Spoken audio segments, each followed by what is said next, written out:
Let's see if the TTS is working today.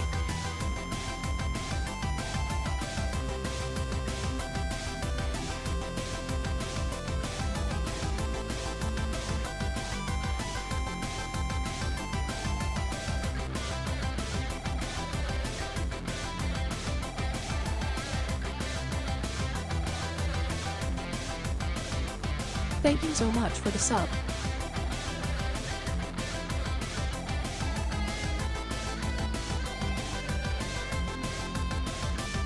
I think it's Scott Koo. Or Reesezilla.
You know I love you. Hello, my love.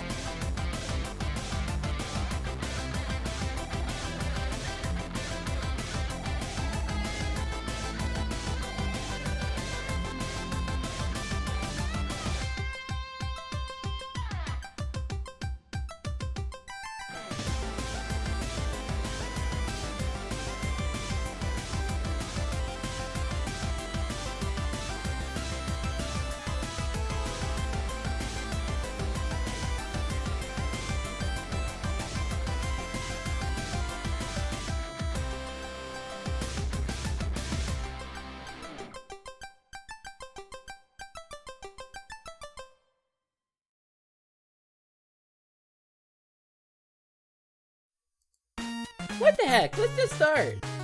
Let's just get going. Hi, everybody. Welcome in. Nice to see you. Nice to see you. I hope you're having a good one. I hope your day thus far, prior to this 1:58 p.m. on a Tuesday afternoon, has been well. Has been good. Has gone well. Been going well. Hi, I'm me Heifer. I am your host, Hesper, Lamina, Lightwing, Deciduous, Temporaria, Alexandria, Mimi, Moet, Choco Taco, Hydro Puncher, everything went better than expected. First try, perfect timing, 10 minutes later, Taco Cloth, I just want everyone to be okay, Lily Huff, but as always, you can call me Hesper or Lamina for short. And it's wonderful to see you! Hope you're having a good day. Wow, wowie, wowzers, wowers. Hi, Diggy. Hi, Diggy, hello. Hello, Fatagan. Hello, Stoffhimel. Hello, Pixel K. Hello, Mech. Psy. Hello, Scottzilla. Hello, Banana Milk. And also, I see a fig in there. Did you see it? Did you fig it? Hello, Chirunsky. Hello, printers, my love, my dear, my darling. Nice to see you as well. Who am I missing? I'm Mango. Mango Monochrome. Welcome in. Nice to see you. That is 100 rupees on my head maliciously. It actually counts out 100 rupees, by the way, for this. Also, hi, Dreki. It counts out 100 rupees for this, or 500 rupees, rather. This is 501 rupees. Okay.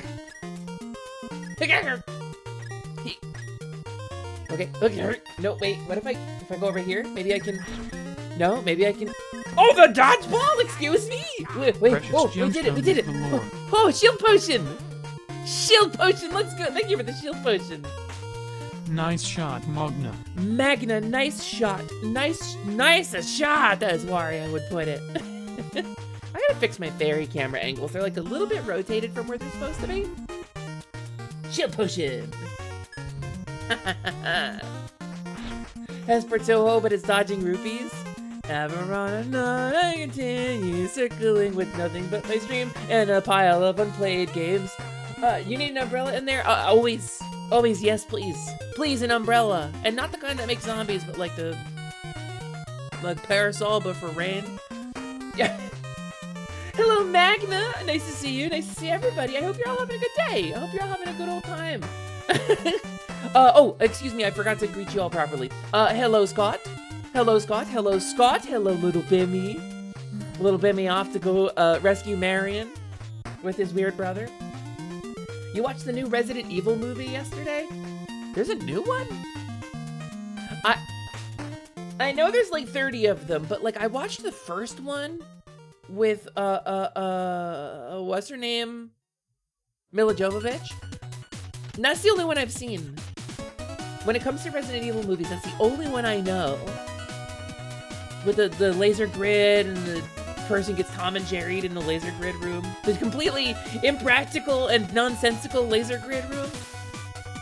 Where it's like giving them laser beams they can dodge a little bit. And then it's like, nah, just kidding. It's like, why what a waste of energy? It's a machine. Who's there to entertain? Like, who's having fun watching people play laser limbo? It's diabolical. It's cruelty. And it's like, it's cruelty if somebody gets to, like, be cruel. It's just, it doesn't make any sense to me. Hi, Void. Music tiny bit loud. Yeah, but it's the gummy ship theme. How's that? Music better now? Is music a better balance? We got a better aural texture. The stronger. Gonna stick around for a bit, but you need to leave for work early because winter decided to winter, and your usual bike path is covered in snow, so you gotta face the Lamborghini. You gotta lace the Lamborghinis. I see. Yeah, well, avoid. Have a good work today. Be warm. Be safe. Winter has also decided to winter here. I woke up at like 3 a.m. to plows, so. It's one actually based on the games. It's serious fan fiction to combine 1 and 2. Really? I wasn't expecting to say this, but I think I actually care about that. I think you have my interest, Scottzilla. Oh, excuse me, Bimmy. I think Bimmy has my interest. Wesker. You have to say it. Wesker. Albert Wesker. He says it weird, right? Albert Wesker. Complete global saturation. I can't do it. I'm not a good Wesker. Laser Limbo definitely ups the stakes. I mean, it ups the stakes, but like, to what point? Like, everybody in that room is going to die, right? Except for the one, right? Maybe, but then not. But then, like, so why not just shoot them? Like, a laser that can cut through. Hi, Magna. A laser that can Tom and Jerry you apart by just going bzz, right? That's gotta use up more energy than a fucking bullet, right? Why not just use a bullet? Why not just drain the oxygen out of the room? That's a vacuum pump. I can get one of those at a kitchen supply store. Like, it'd be slow, but I mean, it would work. You gotta have 30 bajillion dollar, like, billion volt lasers, billion watt lasers, yeah, electric lasers. Like, or you could just, I don't know, fill it with water. It has the origin of Wesker's sunglasses. Really? Really? His stupid sunglasses? You get all your lines from comic book villains? I actually have some of the Resident Evil remakes. I have RE2 remake, I think, and I've never played RE2. Like, I'm aware of the storyline. I've never played RE2. I played like a demo of it on like a PlayStation demo disc, and that's it. So, like, I have the remakes. I just spooky games. They really get. Thursday this week we're playing Phasmophobia. I'm genuinely filled with dread. I'm gonna do a normal stream before, and we're gonna raid into the collab stream because I need to have some normal in my life before I inflict that on myself. Excuse me. You refuse to believe I wouldn't have a laser corridor if I were offered one. I'm a fawn. I don't even like, I don't know, like indoor plumbing is new in Enum. You talking about high technology? You want to talk to a robot? You talk to someone like me. Of course I have a laser corridor.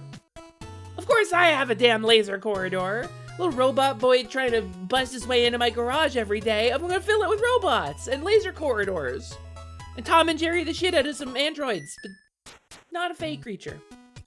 You think it would be great to have a laser room so people get ready to map out a way through it or feel clever for revealing them, then the ground drops out and they fall in a pit of spikes. Trekkie, that's more my speed! Yes. Answer the riddle of the Sphinx to pass through this chamber. Yes. What has 3,000 legs but only one heart? What opens its eyes to the sky when it all falls apart? What creature will destroy an army, but occasionally fart? And then they'll come up with some clever answer. It's like, nah, just kidding. And it's like the riddle doesn't mean anything. They're stumped on like a fake riddle, and then the floor opens up. Because they're so busy with the riddle, they don't search for traps. Because a party never does. Chris, Leon, Claire, and Jill hang out. Oh, that's a protagonist kerfuffle. A kerfuffling of protagonists. Oh my god. That's like a fan fiction. Oh, whoa, that's what you said, isn't it? It's the really AO3 RE2. And a partridge in a pear tree. Hi, Moosin! Hello, welcome in. I'm your favorite Hesper on the internet? Lexi, there's actually a couple. There's actually a couple of us. We do exist. That's really kind. Thank you for making me your favorite. Sorry, I'm missing a bunch of chat. I have to scroll down. You would love to co-pilot Cheer Squad on the couch some horror games with me? Mana, that would be so fun. I know you don't stream anymore. I know you're not like a streamer. I know you're not like doing the streaming thing. I would love to have you as company when I was playing a spooky game. Listen, once my new model is done, once that incredible art of yours is on the screen and animating, maybe we can figure something out, even if it's just you in the chat. Man, it's always meant. Damn it, Magna! Damn it! I didn't build a mechanism for that riddle to open the door. I didn't think anyone was gonna get it. Fuck. When it comes to dungeon design, you go to a kobold. Fauns, we're not so good. I'm a fey creature. I don't like walls, right? And elves don't like walls. That's a famous poem about elves. They're like, yo, name me a creature that dislikes walls. Elves, I say. The elf says, fuck you. And you build a wall and the elf comes and kicks it over. He's like, no, I hate this. Get it out of here, Robert Frost. I don't fucking want it. And then he's like, well, I try to protect my tomatoes. And the elf is like, these tomatoes? Fucking asshole. Nom, nom. I think that's Robert Frost anyway. Hello, Dan. Hello. I almost read Dankus again. I genuinely almost read Dankus. We've corrected it like 3 times. Hi, Dan. I say there, monstrosity, do you know the times? Then the floor drops out and they fall into a grid of saws. A grid of saws. That's a sawing. That's like, they'd like tumble around a little bit in there, you know? Oh, I whacked my mic. Hello, Val! Amy Hepper! Yes, that's correct. That's a kobold. I can say it too. We can make it happen. You'll make a little goober PNG. Mana, don't make a girl a promise. I'm so into that. What if you made a wall-less dungeon? That's an overworld encounter. We call that an overworld encounter. That's really like more sandboxy open world play. That's like you come upon a lake, you see something glittering at the bottom of the lake, good luck, right? And that's not White Plume Mountain, the kind of remakey one in 5th Ed. Heck is it called? I don't remember. White Plume Mountain. That's elves. That's elves. I've met elves before. Every elf I've ever met is like, fuck you, I'm eat your tomatoes. That's what they're like. A wall-less dungeon is just the overworld? Yeah, you turn into a tiny little sprite and you wander around for a while and then sometimes everything gets blurry and then there's like 4 goblins and a rat. Don't worry about it. Every person you've hopped into the stream has called you it at least once. I mean, I know I did. I'm sure I did the first time. Yeah. And it's rough too, because when you have like multiple Dans, I guess I only got the one now, but the lake is the monster. Whoa. Yeah, somebody poured gelatinous cube powder into the lake and turned a whole lake into jello. Acid jello. And it just lays there smelling acrid. It's like, dear adventurers, our lake stinks like fuck. It's stinky, stinky lake. And all of the fish have been jellied. Everything in the lake is dead. Some children have gone missing, and there is a game. They call it the Torpor Lake Challenge, and they eat a chunk of lake, and they've all died. Acid jello, the forbidden snack. They take the tidal force of the lake, and they place it into a small sort of pod. They call it the Tide Pod Challenge. These young children have gone missing, you see. You're about to be like, oh, jello! And then, yeah, that's the classic. That's the classic D&D story of the fighter. Oh, guys, I got my head stuck in the jello! And then he dies. That reminds me of the game. Ultima has an invisible enemy called Floor. Ultima does? Really? I've only ever played one Ultima. Well, I played Ultima Underworld, which is like a DVH, like a spin-off game. I played Ultima Online, which is the MMORPG, when I was very, very wee. I was very, very tiny. Tiny baby Hepper. That's the only Ultima games I've played, though. I had an ex-boyfriend who was super into Ultima. I was not. I can only listen to dun dun dun dun dun dun dun dun dun dun. And Lord British, like Richard Garriott's self-insert character being, yes, I'm the king of Britannia, Lord British. I can only handle so much. This reminds me of one of the stories in Creepshow too. What, the Jelly Lake? I don't know Creepshow. Create lair using giant worms. Tunnels have walls. Create lair using shrubbery. Bushes are now walls. A hedge maze. Now that's a Fey dungeon. A hedge maze?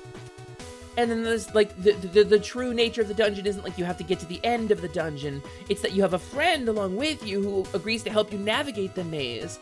But if their mood darkens, they will become an enemy. And the real challenge is holding aloft this person who's in a bad mood, right? That's a Fey dungeon. Psychological and emotional. Or your own party, right? Somebody like a trickster pixie has all of your party's secrets and slowly whispers them to each other as you're trying to navigate the maze. And the true challenge is your party surviving each other during the maze. And that's a Fey dungeon. Ultima Underworld was the only Ultima game you played. I mean, it was cool. I loved that kind of dungeon crawler stuff. I don't know if you could tell this from, you know, the whole kobold thing, but Ultima 3 Exodus, the last dungeon, some battles you have to fight the floor. Huh. Wild. All right, so I don't, okay, spoiler about the water thing. I'm gonna have to wait until about an hour into stream when we take our first break to get proper water. Because my stuff is in the dishwasher.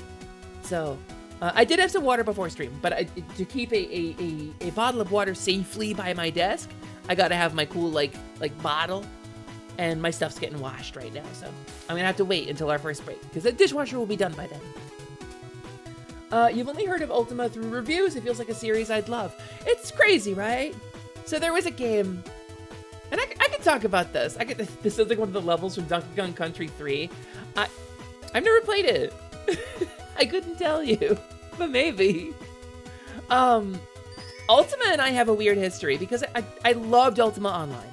But I loved Ultima Online because it was like an open world, classless, level-less sandbox where you got to go be a person in a fantasy world, right? The whole MMO thing that I'm like always ranting about, it was basically like an experimental game. And it only functions if all of the players are buying into the buy-in, right? The buy-in of that kind of game, the buy-in is like, I'm gonna go be potentially an NPC. I'm not gonna be the hero of this world. I'm not gonna be the savior. I might catch fish and skin them and sell them, and that might be my job in this world, right? And that's a thing that not everybody's compatible with. Not everybody wants to do that.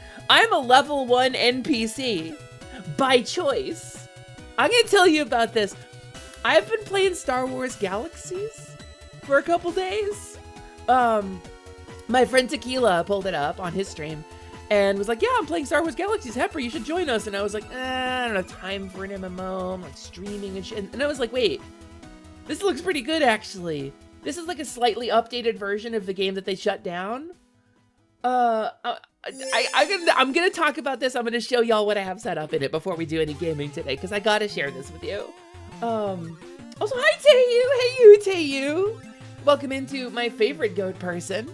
How are you doing today, Taeyu? You having a good one? That could be a fun D&D campaign, just dungeon engineering and trying to stop interlopers until the construction's done. That's just Dungeon Keeper. Stephanie, there's a video game called Dungeon Keeper, and there's a spiritual successor called War for the Overworld that was kickstarted. I kickstarted it, and it was all right. But then there's the Dungeons series. Dungeons 4 is like the top of my Steam wish list. Just putting that out there. Dungeons is a really fun game, and it's a really good and valid successor to, I think it was Bullfrog Interactive, right? Made Dungeon Keeper, which is a dungeon management sim where you play as the Dark Lord, raise an evil army, conquer the overworld, you know, defeat the heroes. That's Dungeon Keeper. Dungeon Keeper had a really fun multiplayer mode where you all built dungeons together and like you would eventually clash as the borders of your dungeons ran up into each other. It was a really fun game to play at LAN parties. You're a little under the weather and overwhelmed by paperwork. Burn it! What's gonna happen if you don't do that paperwork, huh? Is somebody gonna be mad at you? It's probably important paperwork, but you know,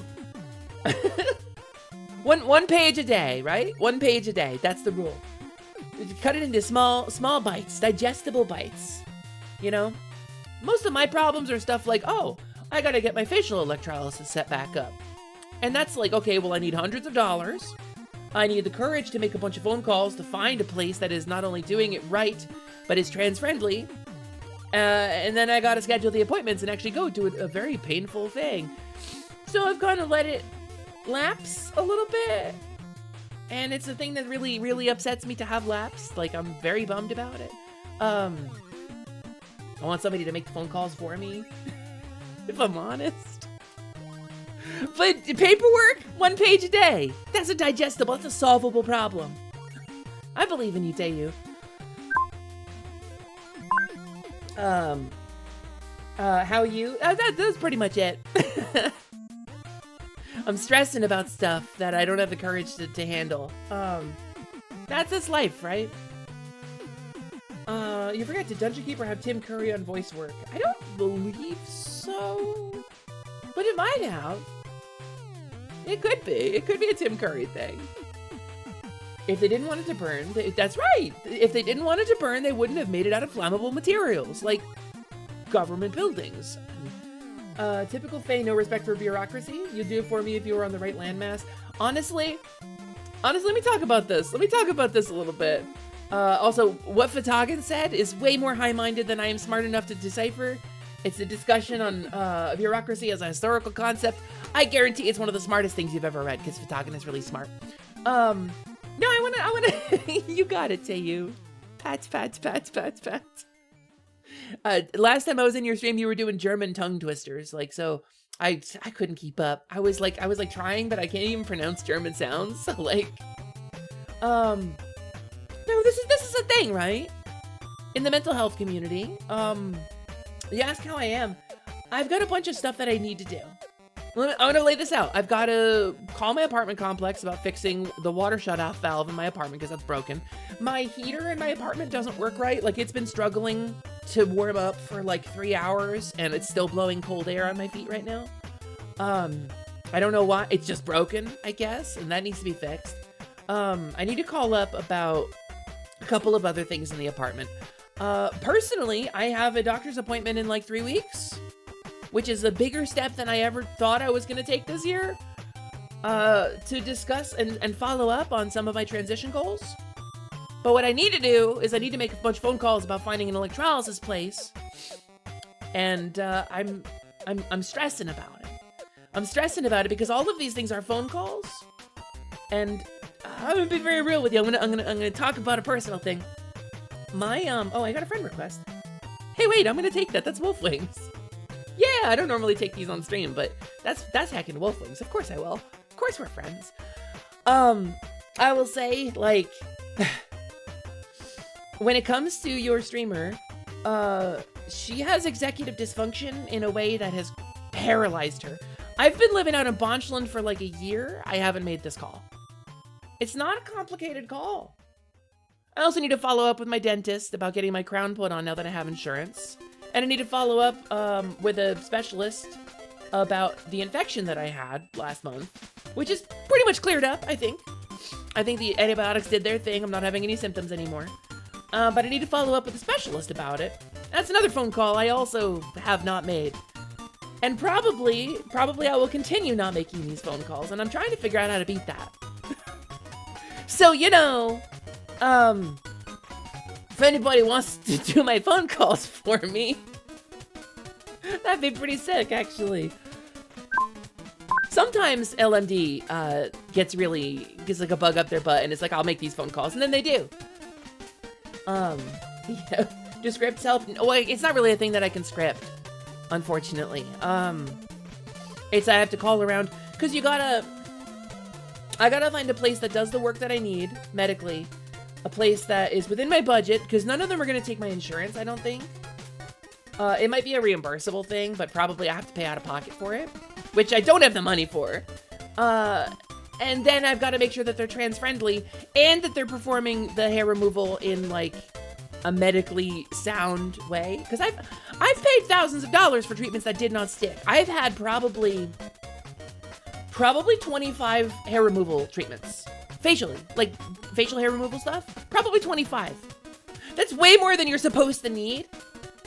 But maybe only like 7 of them stuck because they were at a clinic that I was going to in Washington, like at the very end of living in Washington. Those ones actually made a difference for me, but all the other shit just didn't. And that's the perils of this stuff, is that people do it at spas. It's not, like, the FDA doesn't have a standard for it. So you gotta find a place that's good and reputable and works with trans people and actually does the stuff that works. And then you're paying clinic fees instead of, you know. Have you tried ZocDoc? I don't know what that means. Wolf? Well, what'd you do? What did you do, Wolf Wings? Oh, Aero GPX is out? Oh my god, I watched Mancha play it during the Next Fest a little bit.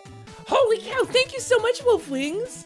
Wolf Wings got me a different mystery game. That's awesome. Aero GPX like an F-Zero successor? Holy shit, I'm thrilled. Thank you, Wolf. What a really nice surprise. Wolf Wings just bought me a game, everybody. That's really, really sweet of you. Thank you, Wolf Wings. I appreciate you so much. Like a lot. Ken keeps on top of you to make sure you make your phone calls. If it weren't for him, you just never do it. You go scatterbrained when you talk on the phone. Yeah, is he adopting? Does he want to make my phone calls too? Cause he could. Jeez. Hi, Sparky Fluffles. Hello. I don't know what ZocDoc is though, you know. Scott, you'd call for me. You'd be like, "Hello, it's me, Miss Hesper," and they'd be like, "Okay, Miss Hesper, what's your first name?" Hesper. Hesper on 7 Hesper Lane. You're getting the retail version. You want the industrial version? I'm getting the crystals and Reiki version, and I need the medical version. That's more like it. Why do you think I sent the friend request? You saw something else on my wish list you wanted to get me? You know, I probably should have seen through that. As a general rule, I put my guard up for that kind of stuff. I usually see through that. My god. ZocDoc's a site that helps find different doctors / dentists and also puts into consideration your insurance and other stuff. Do they have an LGBTQ friendly filter on there? Because that's a big issue. I'll accept another Steam friend request on stream. No sweat. Hi, new friend request. I don't know if you want to get called out or not, but I'm gonna have a little sippy sip. And it's gonna be a little bit of a 0 sugar Mountain Dew Zero.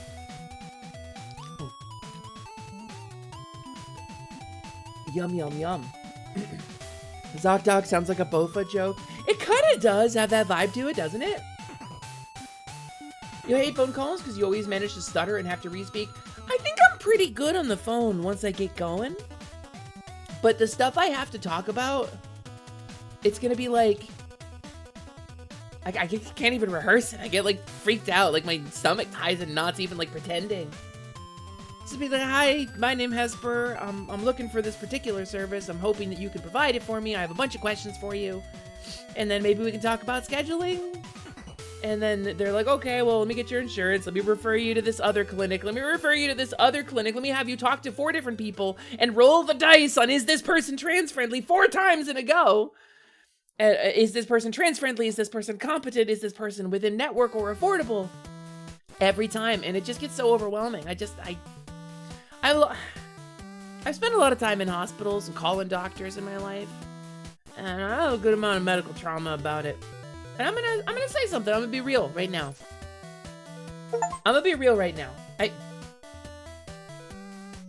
Wolf. Wolf, what did you do? Wait.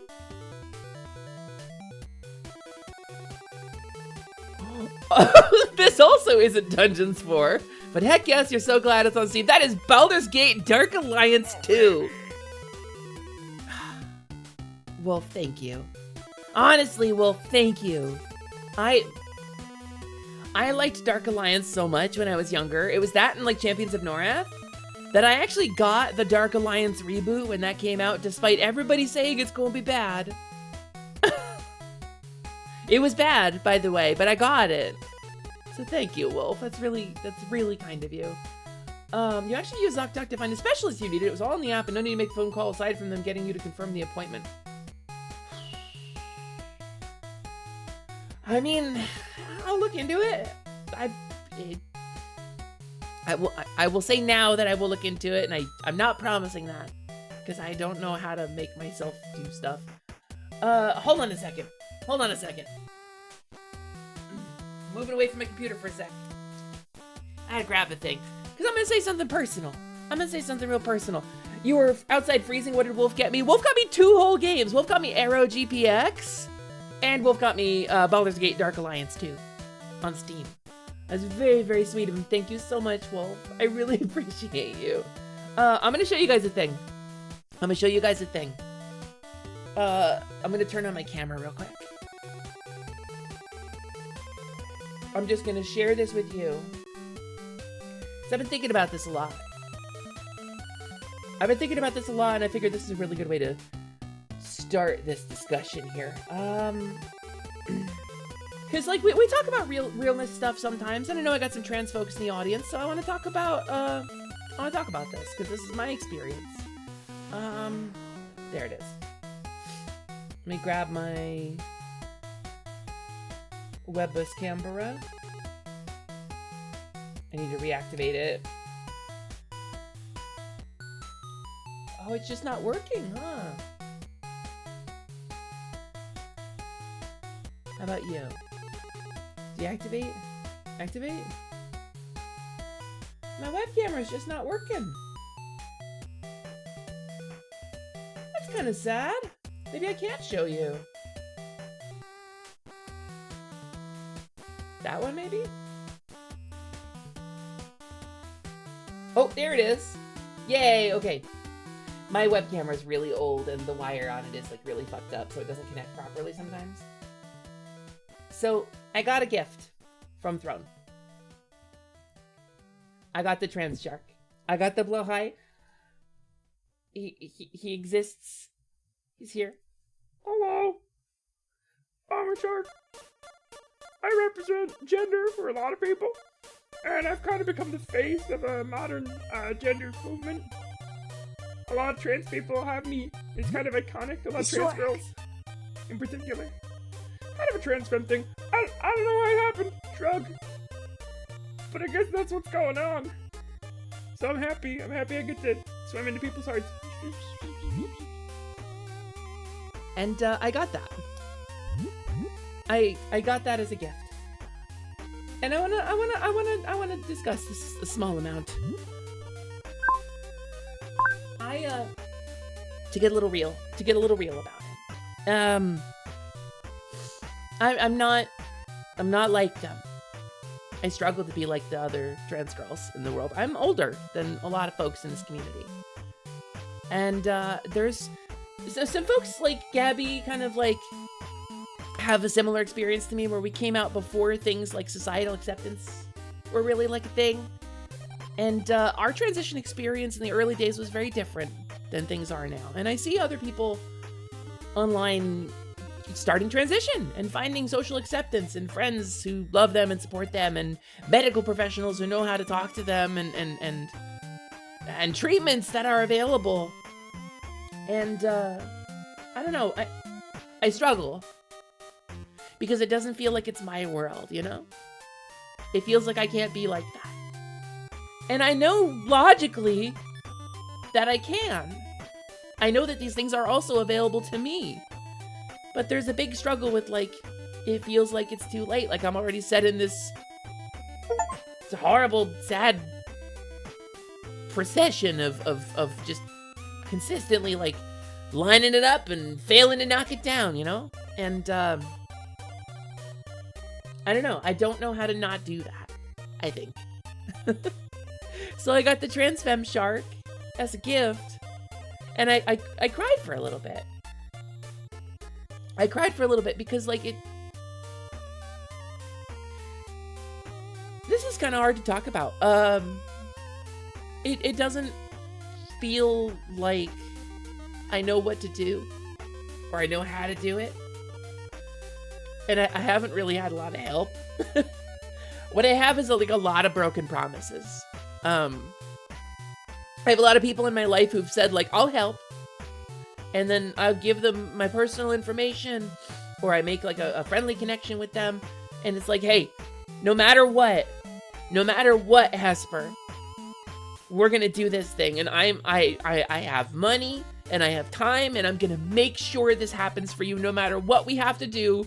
Like, as a family unit, as friends, we're gonna make it happen. And then a decade goes by and nothing happened, and I've floated for 10 years. And so, like, it's something I struggle with. And so making a phone call, right, about this stuff is not, it's more than just like, okay, this is the next step. I gotta call the doctor. I gotta talk about this thing. It's more than that. It's carrying the heaving weight of like over a decade of failure and having to pick that back up again and having to face. I'm sorry. I didn't mean for this to be such a bummer. Hope is hard. That's all. Wolfing's got me another thing. Wolf, that's really sweet of you. You don't have to keep buying me shit. Come on. You had to commit to the bit, huh? Wolf got me 2 games and said, I know it's not Dungeons 4, but here you go. I know it's not Dungeons 4, but here you go. Okay, here's Dungeons 4. That's really sweet of you, Wolf. Thank you.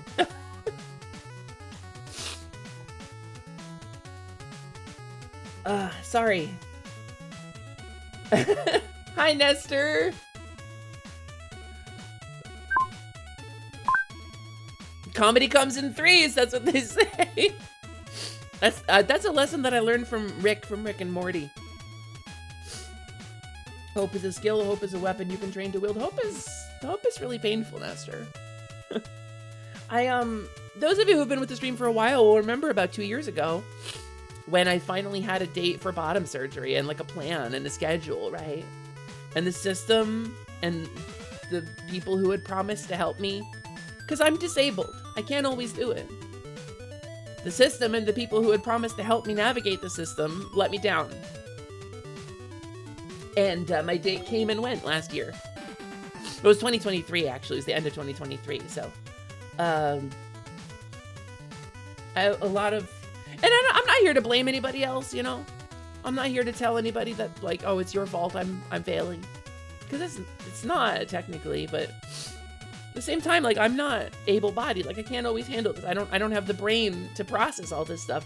Sometimes I have flare-ups so bad I have difficulty remembering people's names. Like, I get overwhelmed, and I can't carry it all. And I've had a lot of promises, and a lot of broken promises. So I don't know. That's the kind of the segue is like it's a different process now than it was when I was younger, and I don't know how to get moving again. You know. So when we talk about having somebody to make my phone calls for me, that's kind of where I'm coming from. So ZocDoc sounds cool. It sounds like it would make the process a lot more convenient for me, but that's hardly the problem. You know? But I appreciate the recommendation. Heber, did I ever tell / show you that Know Your Meme considers you an OG trans girl because of a video you made in 2010 and you've had literally hundreds of trans folk ask you for help and you've never turned a single one away? No, I don't think you ever did. What's really funny is, I came out before that. That's one of the OG trans girl. But see, that's the difference, right? I'm dating myself here. I came out years before that. The system was so different. Things were so different back then. No, I really appreciate you, Wolf. Thank you so much for that's really kind of you. It's really generous. It's really sweet of you. You came out in 2009 yourself? Hell yeah. Hell yeah. Yeah, okay, that's awesome. I don't know if I'm gonna have the heart to click on it anytime. I gotta... My mood tanked, like, right before stream. This shit really, like, blew up on me, like, right before stream, so I apologize. Please feel free to send me a Discord DM, okay? My DMs are closed, but I think we might be friends.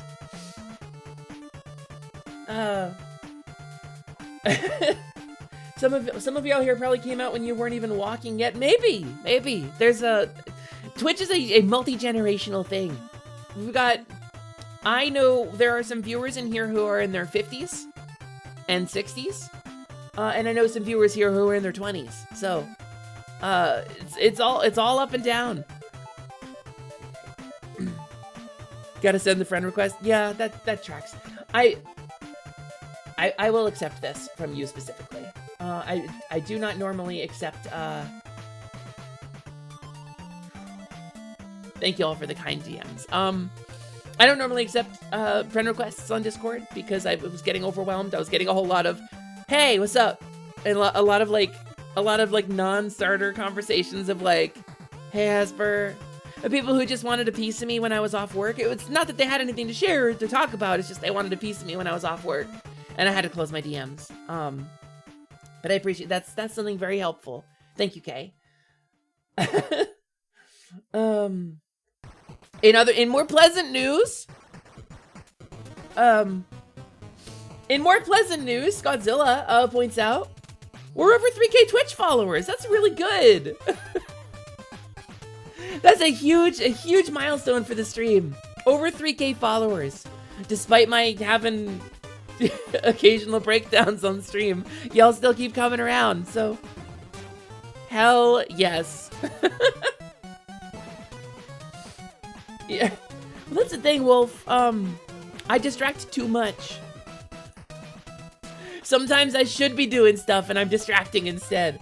Oh, I want to talk about my distraction today, actually, in like a healthy way, and not like a I'm using this to dodge my problems way, but in a I did have a couple phone calls I was supposed to make today and I didn't way.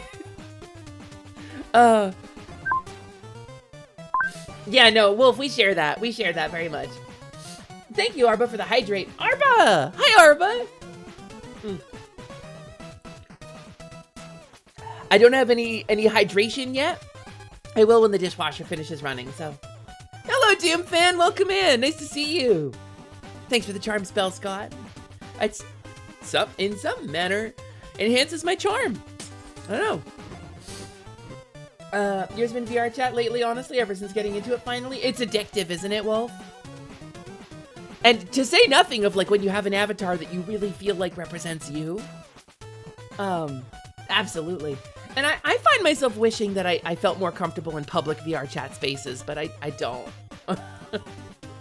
But we should do like a hangout or something sometime, you know? My go-to used to be there were these rooms you could go to watch pirated videos and stuff in, but they've closed all those down, so I haven't really been on VR chat since they closed those. Can't always be here because you're at work when I go live, but you try to make it. I appreciate you so much, Moosin. I'm so thankful. VR chat is dangerous. Last time you hung out with me there, you had a new model commissioned, and you've used it quite a lot, actually. Well, listen, though, Scott, you were so happy in that moment. I have never seen you like that. You were giddy. You were like, they have the dump truck robot. I don't remember what it was called.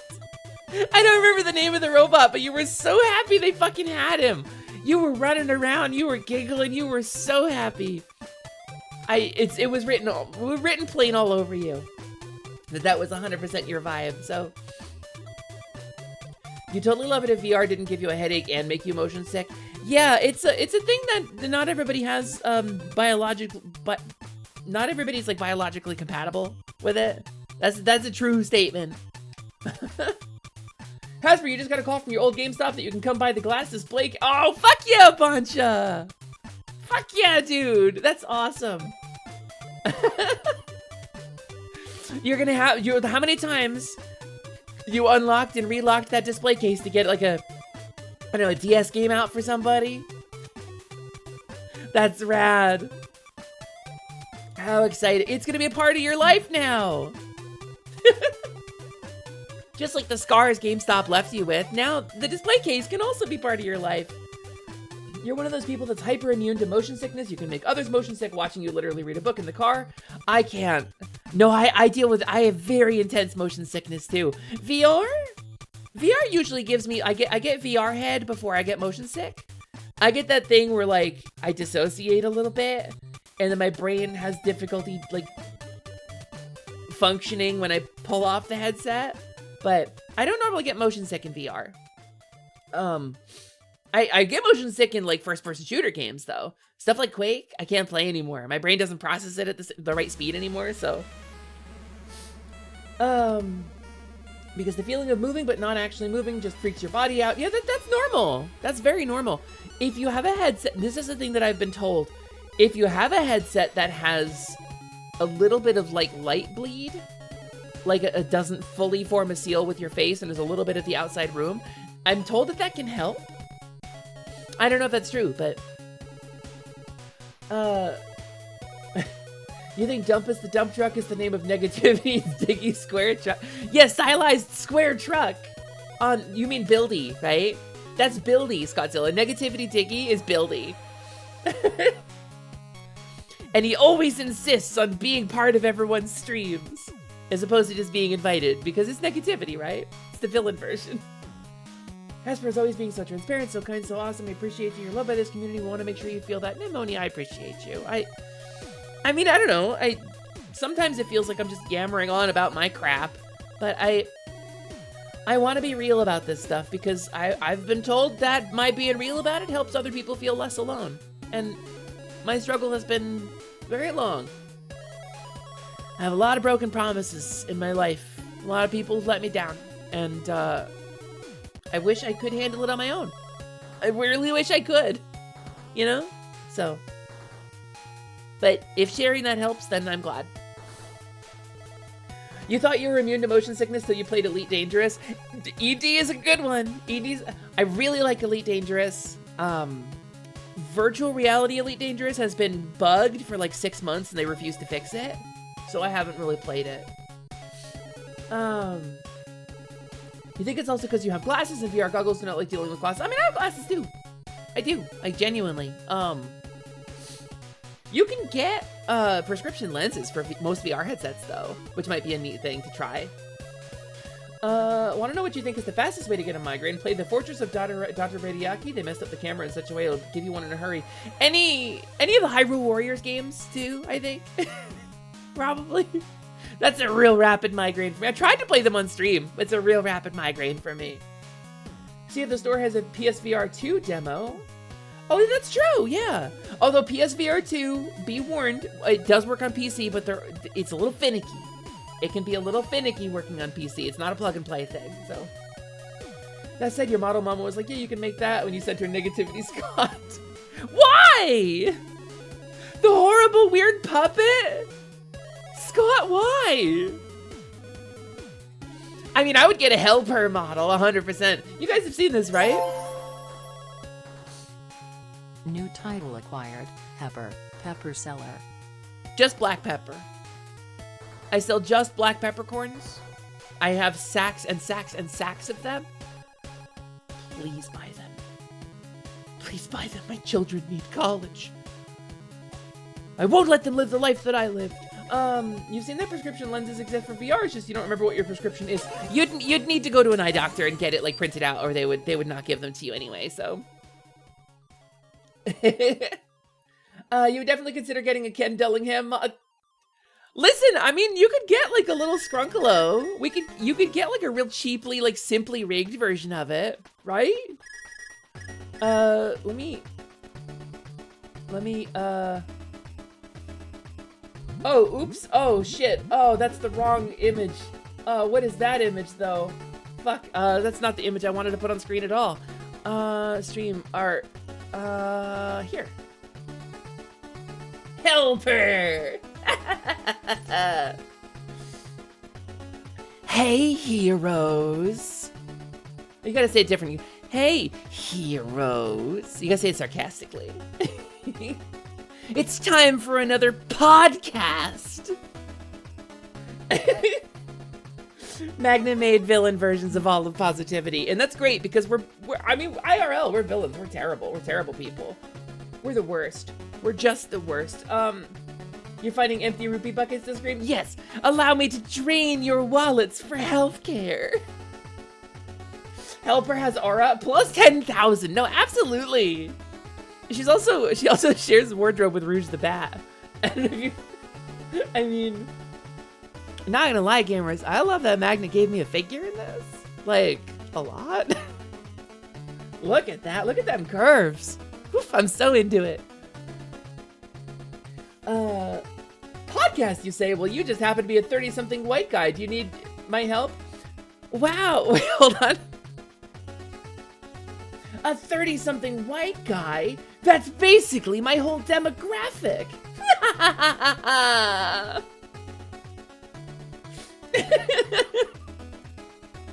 You feel attacked? Well, maybe you need a negativity version too. I don't know. It's a joke because most of my demographic is trans people. Listen, if you're in my chat and you're cis and white and male, I gotta tell you, you're a minority in this chat. Enjoy the experience. You don't get that anywhere else. You also took damage. Oh yeah, splash damage, Arba. I mean, you know.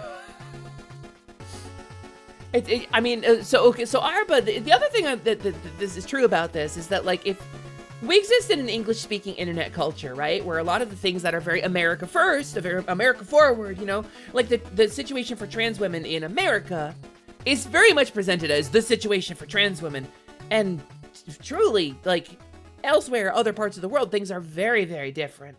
And Arba, you as one of those folks who's not an American, you know, it can be, I don't know, it could be very, very different for you. So gotta figure out what Bizarro Photographer would be now. A totally Euclidean normal guy. like I don't know, like a IT worker, just like a normal dude. No real riz, no personality, just kind of like goes about his day. Really, really, really likes the taste of cheap tea. You're not as good as Magna, but you'd give it a go. Listen, Scott made the first ref for Gabby, one of our mods. Scott's the first person who ever drew Neo Gabby. I redrew it later. I did my take on it. So me and Scott together worked on Gabby's ref, and now she's adopted it as canon. So like that's her. Evil Glacier leans into the Heat Miser vibes and hates books. Ugh, books, I can't stand it. You know, the smell of book binding is toxic. That smell you love so much when you open a new book, it's poison. Yeah, I know it's poison. I know it's poison, Heat Miser. I don't care. Whatever you do not buy a cat. Oh no, it's too late. Oh, because you'd be Lovecraft. Oh no. Oh jeez. Scammers, people are like, oh, H.P. Lovecraft, what a genius. Just no genius is untouchable. And I don't like Lovecraft's writing that much. I like his racism a lot less than I like his writing. I'll just leave it at that. Lovecraft was a racist, like a really, really outspoken one. Hey Hesper, on the topic of all this art, do you have refs for the Faun/Lumi bot at all? You've been super interested in doing art in regards to them. You love all my models. They have such a vibe to them. I do, Pneumonia. Ping me in like Positivity or Atelier or something after stream and remind me to post them, and I'll post them. I drew those refs myself, so I've got them just laying around. They're not great refs, but turbo racist even by old standards. Oh yeah. Yeah, no, if you're curious and you want some evidence of this, and I'm gonna tell you this, this is a not safe for work topic to Google, but if you Google the name of H.P. Lovecraft's cat, you will know what I'm talking about. That's the joke that was being made before. Lovecraft wasn't a genius, but he was just frightened of everything. There's a comic of like, this is great inspiration for my newest book, and the closing panel is the scary Italian. I forget it was a Casey Green comic or something. I don't know. It was one of those. It's very funny. Lovecraft be like, cold air from a box. Yeah, oh, it sure is, Stoffenmel. We're not going to talk about it here. We're not going to talk about it here on Twitch. But that is a thing. That's a very real thing. Guy was sweating bullets over air conditioning. If he just accepted air conditioning, it would have been fine. He would have been fine! God. Just got confirmed by the model maker you were talking with. Custom model happening. Whoa, wolf wings! Wolf wings! Yeah! That's awesome, Wolf. Holy cow, so cool. I'm really excited to see it, actually.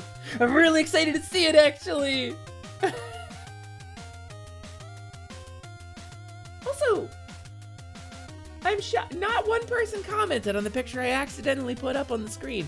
Damn. It wasn't an accident at all.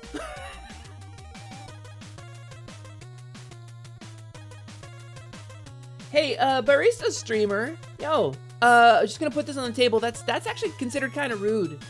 I'm not gonna like be mad at you or nothing, but I want you to know if you're a small streamer, you shouldn't go into other people's streams and plug your stuff. It's considered very, very rude. It's not like what I'm doing here is so incredibly important, but like you can't plug your own shit here. It is against the stream rules. That counts as self-promotion, and that is a violation of my chat rules as well. So, we're not gonna do that again, right? You're good? You're good to hang out, just don't do that again. I guess you could say, Hesper, I've been fawning over your models. Hey! Listen, I got that one a lot in early 2022. Also, the helper was more distracting. Oh, we're behaving! That's true. We're behaving. We're being normal. We're being normal and good. Noodle Dragon time! Yeah, Noodle Dragon! I've seen the OG Noodle Dragon. I can't wait to see the custom Noodle Dragon. You like his work? The person and his values not so much. He did calm down a touch when he started talking to Lord Dunsey and writing the Dreamland Saga. I have no knowledge of any of this. Lord Dunsen, is that a Sith Lord? He sat down with H.P. Lovecraft. Have I ever told you the tragedy of Doth Plagueis the Wise? It's not a story the Jedi would tell you. Doth Plagueis the Wise wrote a fiction series about non-Euclidean beings, often regarded as gods, but his racism was his undoing. You know? Lord Dunsey? Gods, I have no idea what any of this stuff is. Points at you. Hand went weird. I got pointed upon. He calmed down a touch, is like saying the Titanic didn't hit the iceberg as hard as it could have.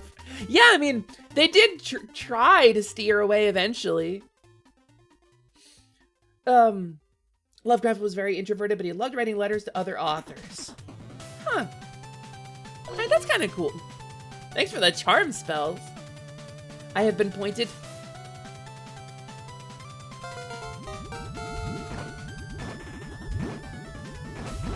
Ow! Why are there so many metal slimes in this one? He and Robert Howard of Conan the Barbarian fame were BFFs. Oh, the phrenology guy. The dude who invented swords and sorcery fantasy, but also was like a phrenologist. Was like, oh yeah, you can tell if somebody's ethically bad by the size of their head compared to the rest of their body. Oh, a big nose? Yeah, no, that's a sign of greed. Ooh, phrenology. Your options are point back, flee, chat. Also item. Don't forget item. You can use you can always use an item.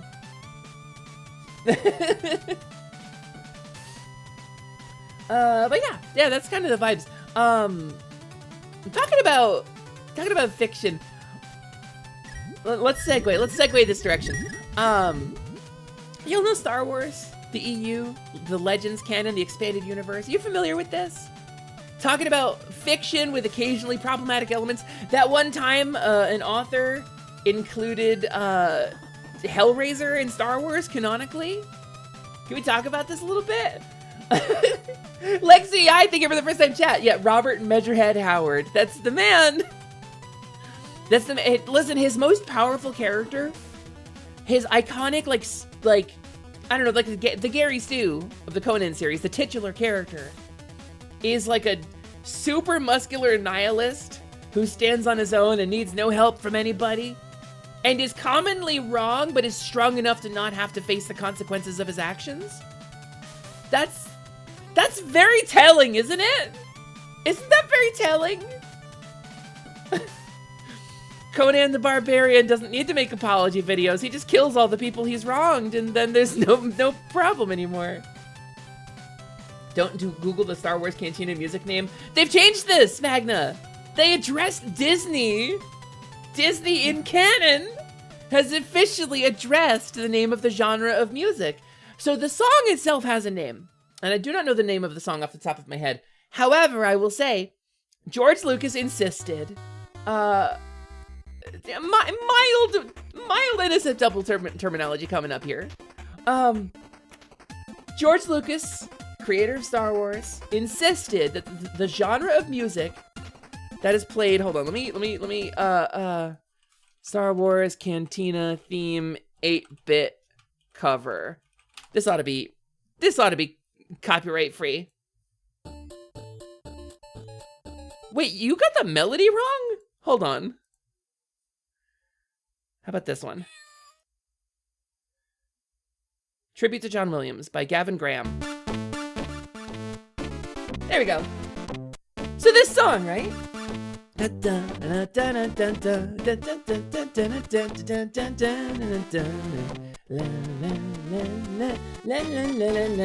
So in Star Wars Episode 4, the first Star Wars movie, also known as Star Wars A New Hope, which was later rebranded Star Wars A New Hope as Episode 4 after its release, there is a scene where a bunch of Duros musicians, that's like weird little guys with big eyes and tiny mouths, play on the clue horn and whatnot. And they play this song in order to like give a kind of seedy vibe to the cantina that they go to in the first episode. Biff, excuse me, not Duros. Biff. They're Biff. Duros is different. Similar but different. They're Biff, you're correct. And so George Lucas, the creator of this, Rose, thank you for the raid. Hi. You were playing Balatro today, weren't you? I feel like you were playing Balatro, Rose. Welcome in. Thank you so much for the raid. I hope you had a wonderful stream. How did it go? Did you win? Did you get 1 billion points? We're talking about Star Wars. Rose, thank you so much for the raid. I really appreciate it. I'm happy to see you streaming. Keep it up. Keep it up. Every stream is one step closer to being the streamer you want to be. But so George Lucas has insisted that this genre of music is called jizz music. That's canon. That's real. That's George Lucas said this is jizz music. He was very, very aggressive about it. And I don't know why. I don't know why. He died on that hill. He's still alive, but he died on that hill. It's jizz music. So Disney has come out. Disney, which very famously took the Star Wars expanded universe, they called it Legends, and like aggressively removed it as much as they could from their modern canon, and then realized their modern canon is really bad and unpopular, and so they've started plucking things to bring them back. Oh, Thrawn was pretty good, okay. Oh, the Dathomiri Witches? Yeah, okay, that's pretty good. Let's pull that in. Gamers, we're not seeing the Yuuzhan Vong, but I gotta say, Disney addressed jizz music. They did talk about jizz. Disney talked about jizz canonically. They very famously did. What is this version? Hold on. Let's do this one? All right. You got the first notes backwards, but I guess we'll go with this one. It's like you're playing reverse harmony here. But so Disney addressed jizz and they said, oh, it's actually called Jatz music, J-A-T-Z. And like there are different local names for it throughout different parts of the galaxy, some less savory than others. And that's Disney has officially taken a stance. Yeah, Nestor gets it. Jizz is a subgenre of jazz. Never take jizz music away from us. Can I get an 07 in chat from my true jizz whalers? Can I get an 07 in chat from my true jizz whalers, please? 07 in chat if you're really into... if you're really into Star Wars and the expanded universe canon. 07. Thanks, Slyman. Listen, I stopped myself. Alright, this is as dirty as this stream is ever gonna get. George Lucas wanted it to be jizz music. I don't know. He wants a thing, and sometimes the thing that George Lucas wants is not the thing that is good for the film. Yeah, I knew what I had to do. I didn't know if I had the strength to do it. Yeah, say we're real. I'm not gonna say that, Click Flynn. I'm not gonna say that. I'm just gonna say that when you walk into a cantina and you see a couple of jizz daddies up on stage really blowing on, you know, it's like, it's a smooth ride. Star Wars is a movie about a fairy tale in space, and it's really cool because it's like science fantasy and not science fiction. It's more like science fantasy, and I think that's really rad. So, Star Wars EU is a very interesting thing when we talk about things like fiction, because Star Wars Expanded Universe, right? Have I ever told you about a time we went to a concert and had Ninja Brian jizz for us? Did you really? Oh, that's so cool. You haven't told me about, did he really? That's incredible. I'm embarrassed to say it. Like, I can't say it on stream. I got one joke out. Hi, Paige, how do you feel about the genre of music in Star Wars Episode 4, A New Hope? How do you feel about this, Paige? Tell us how you feel about... No! Buncha! Buncha, no! I keep setting up the funniest fucking, and then I can't say it. I genuinely can't say it. On the topic of science fantasy, how do we feel about Dragon Riders of Pern? This is actually the reference I was gonna make.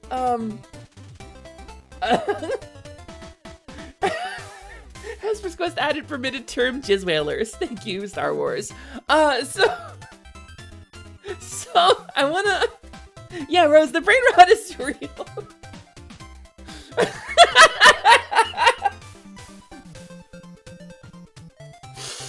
God damn it.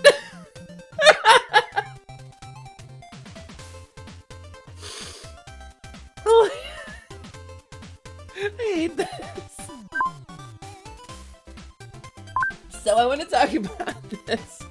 So Star Wars. I love Star Wars. Ryusei and I first met while I was talking about midichlorians, because I have a theory about midichlorians too, right? And I think it's kind of accepted fan theory at this point.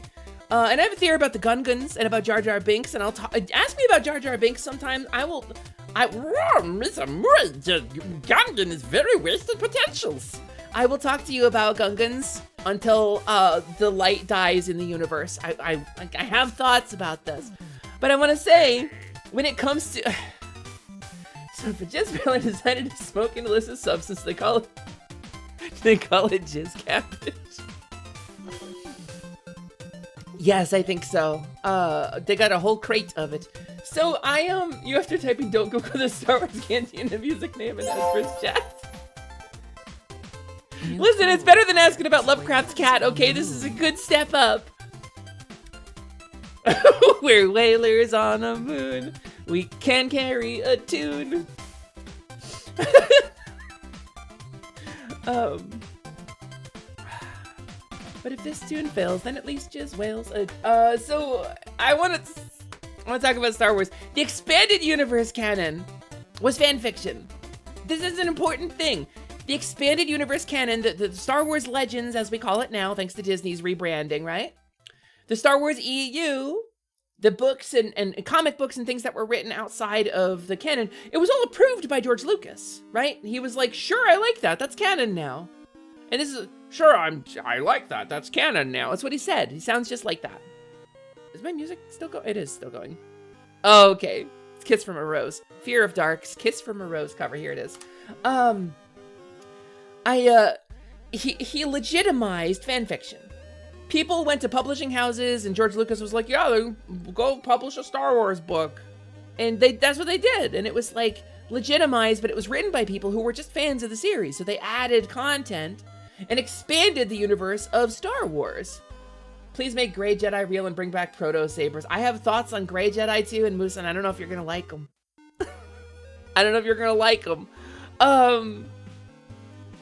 And so the comparison is Anne McCaffrey's Dragon Riders of Pern series, where she hated fan fiction. Apparently, Anne McCaffrey, like, issued cease and desists to people for writing fan fiction on the internet. Like, do not write Dragon Riders of Pern fan fiction. She does not want it. Maybe she just didn't want the Yuuzhan Vong. So, EU canon gets pulpy as hell and you love it for that? I agree. I firmly agree. Her and Anne Rice are shaking hands. Anne Rice too, yeah. Anne with the vampires.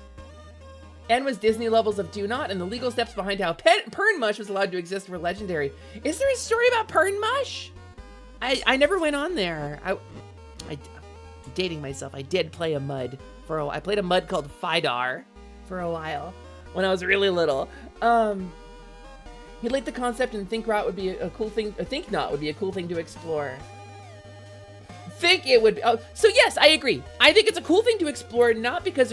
Okay, so Gray Jedi. Let me talk about this. You've got a couple different terms that mean different things in Star Wars, right? You've got the Jedi and the Sith, which are organizations.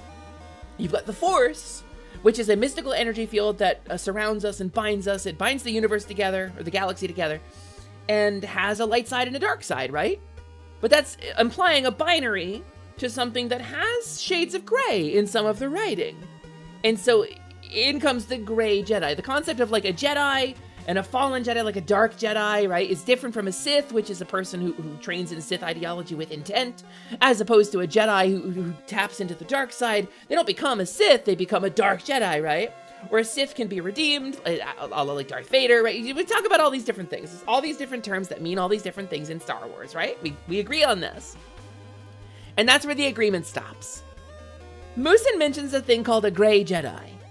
And a Gray Jedi exists in a couple of places in canon. I would say most notably in the Knights of the Old Republic series, we see Kreia, or I guess I should say Darth Treya. Sorry, spoilers for a 30-year-old game. As a Gray Jedi, a person who walked the Jedi path and then saw that there was more to the galaxy than simply the light side of the Force, and that the dark side was not inherently evil or bad, it's just about emotion as opposed to being about peace and order. So the Jedi are boring. And this is why Gray Jedi exist. The Jedi bore the fuck out of me because they're boring. George Lucas wanted to make an order of sexless ascetic monks with space powers. He wanted them to be the ultimate cool wisdom samurai warriors who don't ever give in to their emotions. They don't feel things. So what we've got now is a story in space, a science fantasy story in space about main characters who are not allowed to feel emotions. And that's, I didn't watch The Acolyte, but I do like the premise of The Acolyte. I just never got into it. Jolie Bendo, also in KOTOR, is closer to the middle of the alignment scale too. That's a good point. Isn't Qui-Gon a Gray Jedi? Scott, you have opened a can of worms! You have opened a can of worms! Qui-Gon Jinn defies the council. Qui-Gon Jinn regularly discusses things like emotion and feeling. He trains the boy because of a feeling. He trains Anakin because he feels it in his gut. His emotions guide him into training Anakin. And on his deathbed, he's like, Obi-Wan, you must train the boy. I got a good feeling about it. That's not what the Jedi are supposed to do, right? He cheats at a legitimate game of chance. Now, admittedly, he cheats to free a slave, but he cheats. He manipulates a die roll with the Force and tricks Watto. And it's like, haha, he's clever. No, he's cheating. The dude is such a respected diplomat that he and his apprentice get sent onto a spaceship to negotiate a space truce between two of the largest organizations in the galaxy just on him. No council, no advisors. That's how respected the Jedi are. And the dude cheats. He cheats. He lies constantly. He manipulates people emotionally and otherwise. He's constantly bad-mouthing Queen Amidala. Qui-Gon Jinn? Terrible fucking Jedi. But, and this is a missed opportunity. This is in addition to my feelings about the Gungans in episode 1, right? I feel it's a missed opportunity. I feel that Qui-Gon Jinn is a huge missed opportunity to discuss the failings of the Jedi as an order and how an emotionally driven character is way more interesting than a magic ascetic space monk who cuts people apart with a laser katana. I think an emotional character, a character with human failings, struggling against the rigorous, impossible standards set by the Jedi, is a way more interesting story than the one that we got. And does this make him a gray Jedi? I don't think so. I think gray Jedi in particular implies an understanding of like the universal force, like the galactic force, beyond what is presented in the films. I don't think gray Jedi ever enters into the films in any way, Scott. But I think if anybody in canon, in the film canon, is kind of walking that road, it would be him. I have a lot of thoughts about Qui-Gon Jinn, and all of them are good, because Liam Neeson is great. Can't be as bad as the realization you just had about the Gungans and the Trade Federation. What's that realization about the Gungans and the Trade Federation? I'm curious, Stophamil, because this is something I care a great deal about. Qui-Gon is probably the closest to the concept of... Oh, yeah, I do same thoughts. For the record, it's Watto. It is Watto. It is Watto that he tricks. Yes, you are correct. He didn't cheat. Mind tricks don't work on me. Only racial stereotypes. Yeah, no, we get it. We get it, buddy. We get it. The big nose, slightly hairy junk dealer. I understand where you're coming from, buddy. So Qui-Gon, how did the negotiations go? Well, they were short. He's an off-white Jedi. He's an eggshell Jedi. He's a cream Jedi. If Qui-Gon hadn't died, Anakin wouldn't have fallen, and this is a hill you will die on. Not only will you die on it, you're willing to kill others on it. I think that's really valid, honestly, but I think this is like an example of like the living force, right? The force is like, it's gonna do a thing. It's gonna do its thing. And so, I mean, they talk about this in the film. He's the one who will bring balance to the force. Qui-Gon wants to bring balance to the force. The good guys were winning. The light side was everywhere. There were only 2 Sith. Why did he think it was a good idea to bring balance to the Force?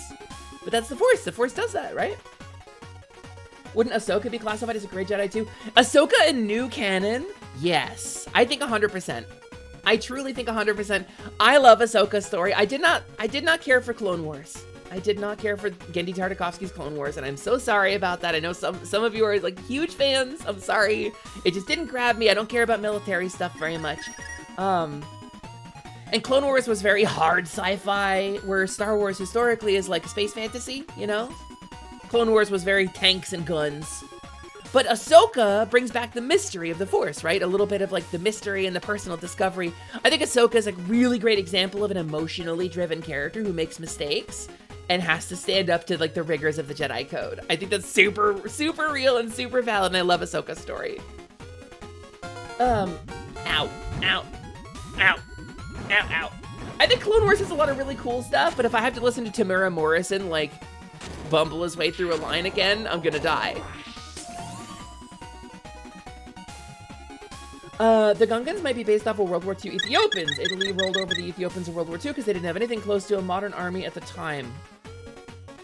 So that would make Oto Gunga like Venice?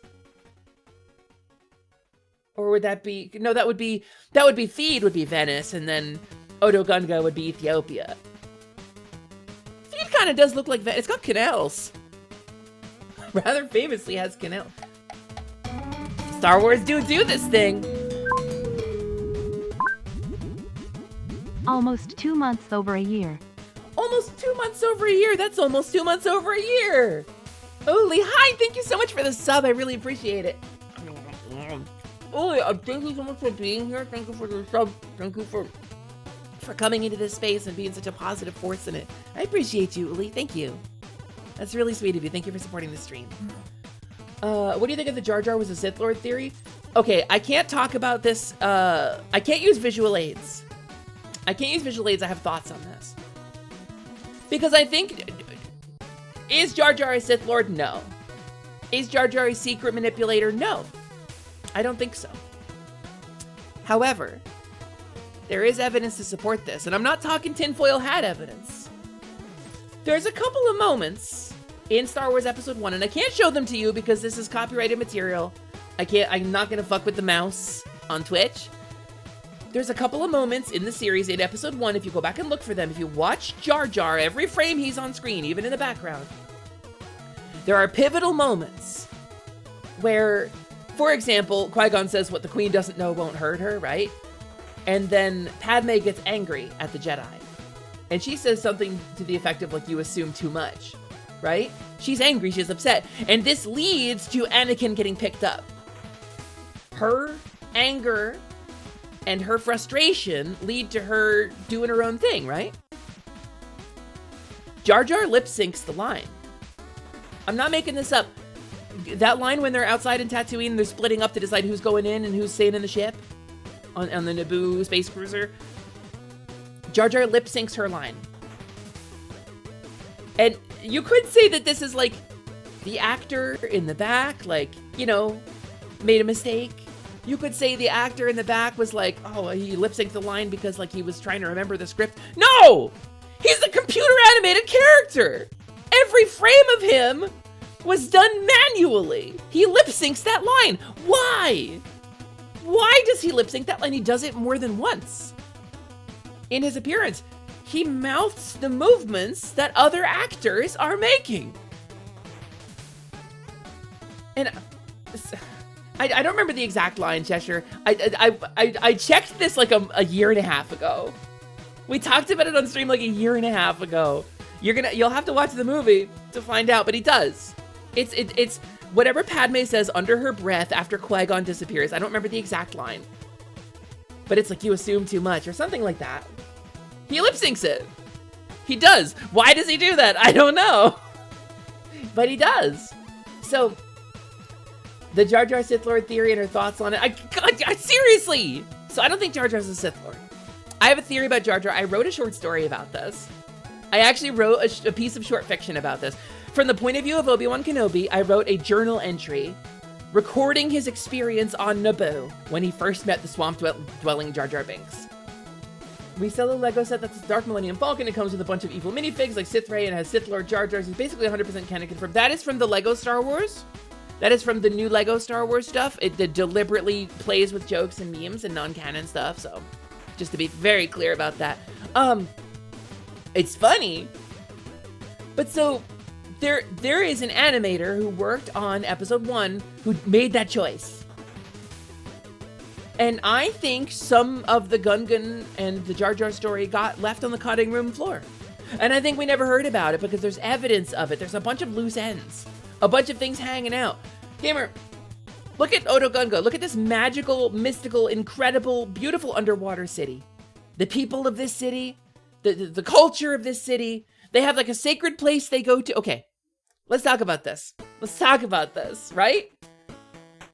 Naboo and their political war and whatever. Doesn't matter. The Gungans have a sacred culture. They have sacred idols. They have things they hold as sacred. Despite having incredibly advanced technology, they maintain a religion, right? There are a few examples in Star Wars canons of religions that were not connected to the Force. However, I think they are very uncommon. They are few and far between. And the Force is very strong historically in Star Wars in natural places of the world, right? There are sacred places where the Force is very strong, right? And so it is my theory that the Gungans have what is called a Force adept tradition. I believe that the Gungans were meant to have a Force sensitive tradition that was similar to witchcraft, where we talk in Legends in EU about additional Force using traditions that are not the Jedi or the Sith. I think the Gungans fall under this. And I think Jar Jar is the strongest one. This is my theory. I think Jar Jar Binks is stronger in the Force than any goddamn motherfucker in the Gungan nation. So, in the film, look at Anakin. Anakin's character. Oh, try spinning. That's a neat trick. Qui-Gon gets down to his level, crouches down, looks him eye to eye, and says something like, oh, you feel it. You know when to react. No other human can do this. Talking about pod racing.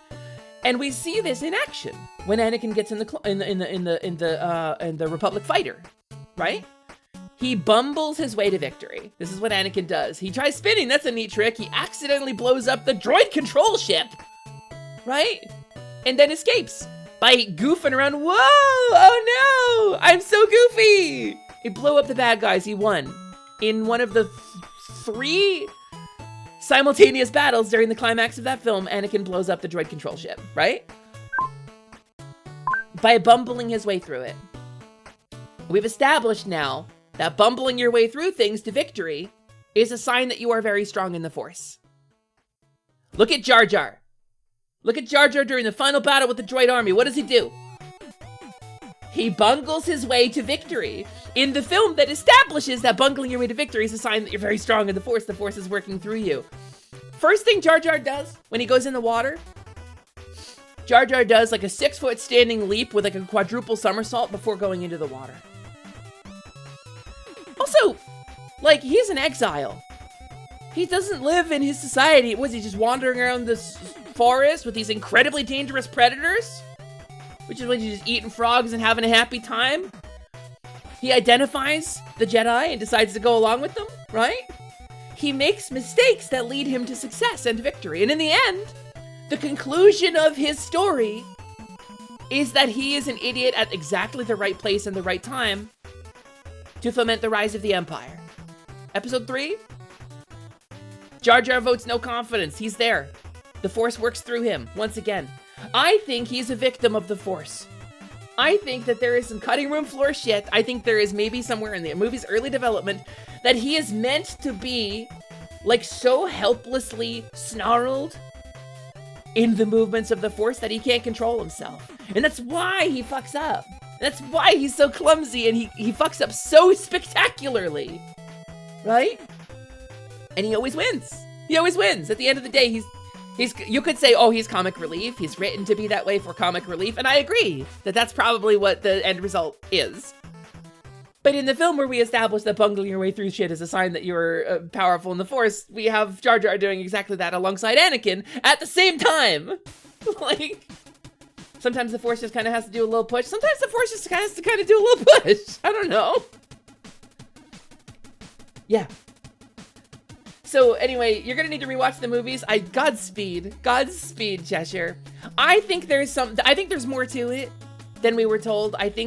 Is it in the final movie? No, but I think there's something there. I think there's enough there. And if you look at the Sith Lord Jar Jar theories, some of it does call up actual evidence from the films. So, you didn't have sit and watch Esper talk about Star Wars for an hour and a half on your schedule for today? Well, strap the fuck in, buddy. Jar Jar is also the vote that gives Palpatine war powers. Yeah. He votes no confidence. He gives Palpatine war powers. Yeah, it's like the greater will in Elden Ring. It doesn't care which order wins as long as there's an order. Ah, well, thank you for the hydrate. I'm gonna have a sippy sip. Yum, yum, yum. So yeah, Star Wars. So guys, I want to share something cool with you. I'm gonna put this on screen right now. I'm gonna pause the music here. And don't mind me, please pay no attention to the Twi'lek behind the curtain here. I'm gonna share something with you. If I can capture it. So, I've been playing for the last couple days, and it's the reason I segued into Star Wars, because I wanted to share this with you. I've been playing Star Wars Galaxy's Restoration. This is an MMORPG. This is... Yes, it is free spot. This is an MMORPG. Oh, it's gonna be very loud, huh, for you guys. There, how's that? Actually, that'll lower the volume on the TTS too. Hold on. Let's do this. Options.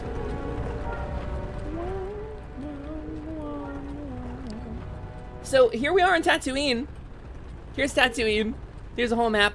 We're out in the Jundland Wastes here, because Dune Sea is off to the west, where like the pit of Carkoon is. So the Jundland Wastes, up around here, north of like the Lars Homestead, right? Not quite all the way to Black Sun territory. This is my exposure to the EU. I didn't read the books. I didn't read the comics. I played the shit out of this game. And when I go on my MMORPG rant, right? This is what I'm talking about. I'm an NPC in this game, and I love it. Here's 444 of a randomly generated Silly Clastic ore. I have a little homestead set up on Tatooine. Let's hop up on my cool swoop bike, which, by the way, Ryusei, I got one for you too. What about Tashi Station? It's here. I've got a couple of things set up, but this is what I'm doing. My character is a droid mechanic and an architect and a shipwright, and I make parts for electronic things. Let's operate some mineral extractor, get some aluminum. So I have my extractors set up and they just run passively. I throw credits at them and they give me materials over time. And I've set them up on locations where the materials I want are. You survey for stuff, it's randomly generated. The crafting system in this game is incredible. Wow, actually, if I need solid petrochem, I know where to go. Really need to log back in and get grinding towards smuggler. I have a couple traits for you. I have a couple. You mentioned you were gonna go bounty hunter at some point, right? I have a bounty hunting droid for you as well. But here's Atelier Mir, because my character Jira Mir-Samel is a native of Nar Shaddaa. She's a survivor. She's an orphan. And here's my little house set up in the nowhere middle of the Jundland Wastes in Tatooine. Here's my extractors. I've got a bunch of them going. This is one of the game with horses more physics ignoring than Skyrim. So there is a skill for going up and down hills, and they've basically removed it. You had to train it originally, and then vehicles, some of them were better at it and some of them were worse. Now all of them have the ability to go up and down hills. But so here's my little workshop. I got my little crafting station. I made a starship crafting station. I can do all of this stuff. I can pull up like my crafter's kit. I'm just gonna, for funsies, I'm gonna make, let's make like a droid brain, right? Let's make up a droid brain. I'll definitely use it up. So here's my materials that I have in my inventory. Here's all the different types of material that I have. And this is, do you like spreadsheets? Do you like incredibly banal nonsense? Because I do. There, they're kind of sorted down now. Aluminum? Yeah, there we go. So, for example, to make a droid brain, I need copper for one slot, inert gas for another slot. I need low-grade ore for another slot. I need chemical rather, for another slot. And I need 2 units of metal, of any kind of metal, for the processing unit and memory circuit. So, if I click on, like, steel, this is my steel. My steel has a bunch of traits. Bottom left. Overall quality 744. That's a scale of 0 to 1,000. It's pretty good. But this job requires metal with a high conductivity. And so you see, with the steel selected, it's the bar is only like half full. And there's a bunch of red numbers down here. But if I take something like copper, it's much better for this job. So I'll throw some copper in for the processing unit and the memory circuit. I'll throw my 1 inert gas. That's pretty good for this job in here. I'll throw a little fiberplast, a little low-grade fiberplast, because that's what I have. Wait. What? Oh, the petrochem's actually really good for this. Okay.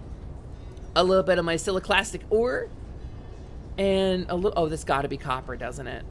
I don't think I can actually craft this. I think I would need to get more copper. What is this? This is Duralircovite copper. Okay, hold on. Let's see if I can find any outside. Let's see if I'm sitting on a vein of it or not. I don't remember. Metal, iron, non-ferrous metal. Here we go. Copper. Survey. If I can get one more clonk of this, we'll be good. Good enough. Very low percentage, but I have very high surveying skills, so I can get it. I'm gonna let that sit for a second. Hi, Val. Hello. Oh, Worm, you might reset your skills. I mean, it's easy. It's straightforward. What server is this? This is Restoration. I'll put a link in the chat. I had a brief encounter with the Star Wars Restoration, like, official Bisky account. And they were like, the life of a sampler, which is just what you're looking at right now. Star Wars Galaxies Restoration. Be mindful, AFK sampling is not allowed on these servers, so. Here's a link for you, gamers. If you're curious about playing an old school MMORPG with a player-run economy, player-run cities, all that shit that I'm always talking about, it's in this game. And it's not empty. There's hundreds of players on this thing. I think a couple of streams just put out like reviews of it and stuff, so I think the player numbers may be padded up a little bit right now. Do I have enough of this? I might have enough of this to make a droid brain right now. So let's get over to my droid crafting station. Let's pop up my So I want to put on the table here as well. I have a couple of crafting kits. And my crafting tool that I made myself has an effectiveness rating based on the materials and the skill that I used in assembling it. This is not max effectiveness, but it's pretty good. It's good enough. So let's make a droid brain. Let's make a droid brain. Let's go into crafting. Let's do this. A little bit of inert petrochem. A little bit of siliclastic ore. A little bit of copper. Copper and copper. I have enough now. And now I got a bunch of green numbers instead. And these green numbers give me better results. Pretty good. Great success. Mechanism quality is -5, which is pretty good for this crafting station, considering this is crappy. But I have a little bit of experimentation points, too. I failed. Now it's mechanism quality -6. I did bad on the droid brain. But it's okay, because for the most part, the quality of these components doesn't affect the final outcome of a droid. And that's just kind of what I've been doing. I have architect a little bit so that I can set up my little garage here. I'm a master artisan. I can train all the artisan skills to other players who have enough experience to learn them. I'm about halfway through droid engineer. Got a little bit to go. Pretty close to getting intermediate droid refinement. I've got a basic medic skill so I don't die. I've got a basic pistolier skill so I don't die. And I've got some shipwright ability as well for making starships. Which, one of my favorite parts of this game is starships. It's a game from 12 BC. It is a game from 12 BC, Zoe. You're correct. Okay, so we got our droid brain. I'm going to take us into Mos Eisley because I want to show you guys something else about this game. Mos Eisley going to be this way. It's about 5,000 meters out, about 5 kilometers out of Mos Eisley right now. So, I'm really, truly dead ass in the middle of nowhere on this. If you had more time, you'd get deep into a game like this. So the reason they changed this stuff in MMORPGs is because people were not, like, able to play it, basically, because it took time. It took time investment to play this stuff successfully. And people just don't have that amount of time. A lot of people just don't. Uh-oh, wait. What the heck is attacking me? I got too close to an animal. Wow, it actually took a chunk out of my bike's health. Okay, I think we're clear, though. This is the Jundland Waste, incidentally. This is where Luke got knocked out by Tusken Raiders and picked up by Obi-Wan. We're at, like, the far north reach of it, but it's pretty much just bugs and dirt, as far as the eye can see. Not a lot going on here. But I want to show you guys the coolest thing.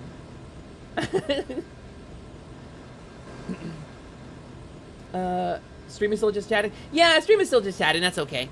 I'm showing this off as a part of the chat. This isn't the game we're gonna play today. This is not the mystery game. Just to be very clear. Just we're talking about Star Wars, so I wanted to share this with you.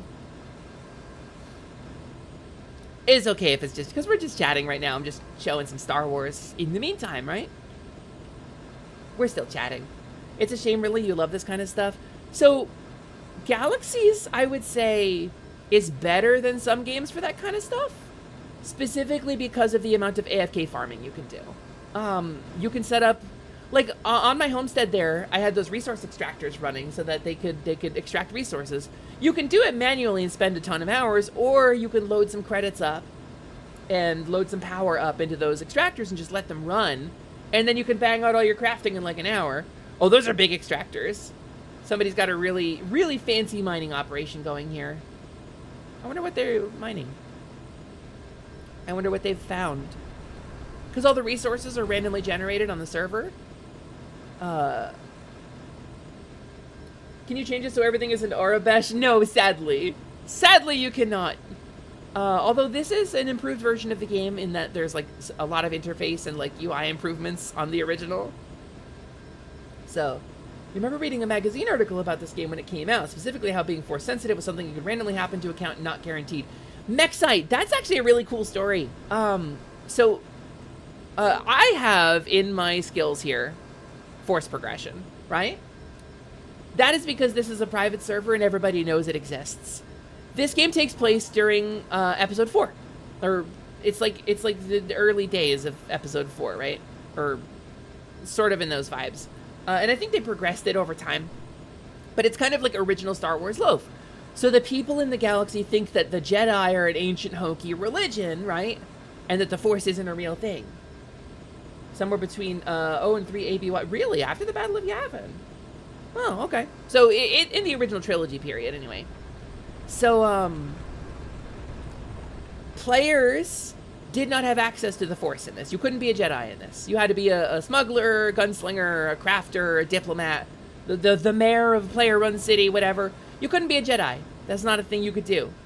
And every once in a while, you would see some kind of reference to, like, the Force. And it was like, oh, okay, there's, like, a thing in the Force.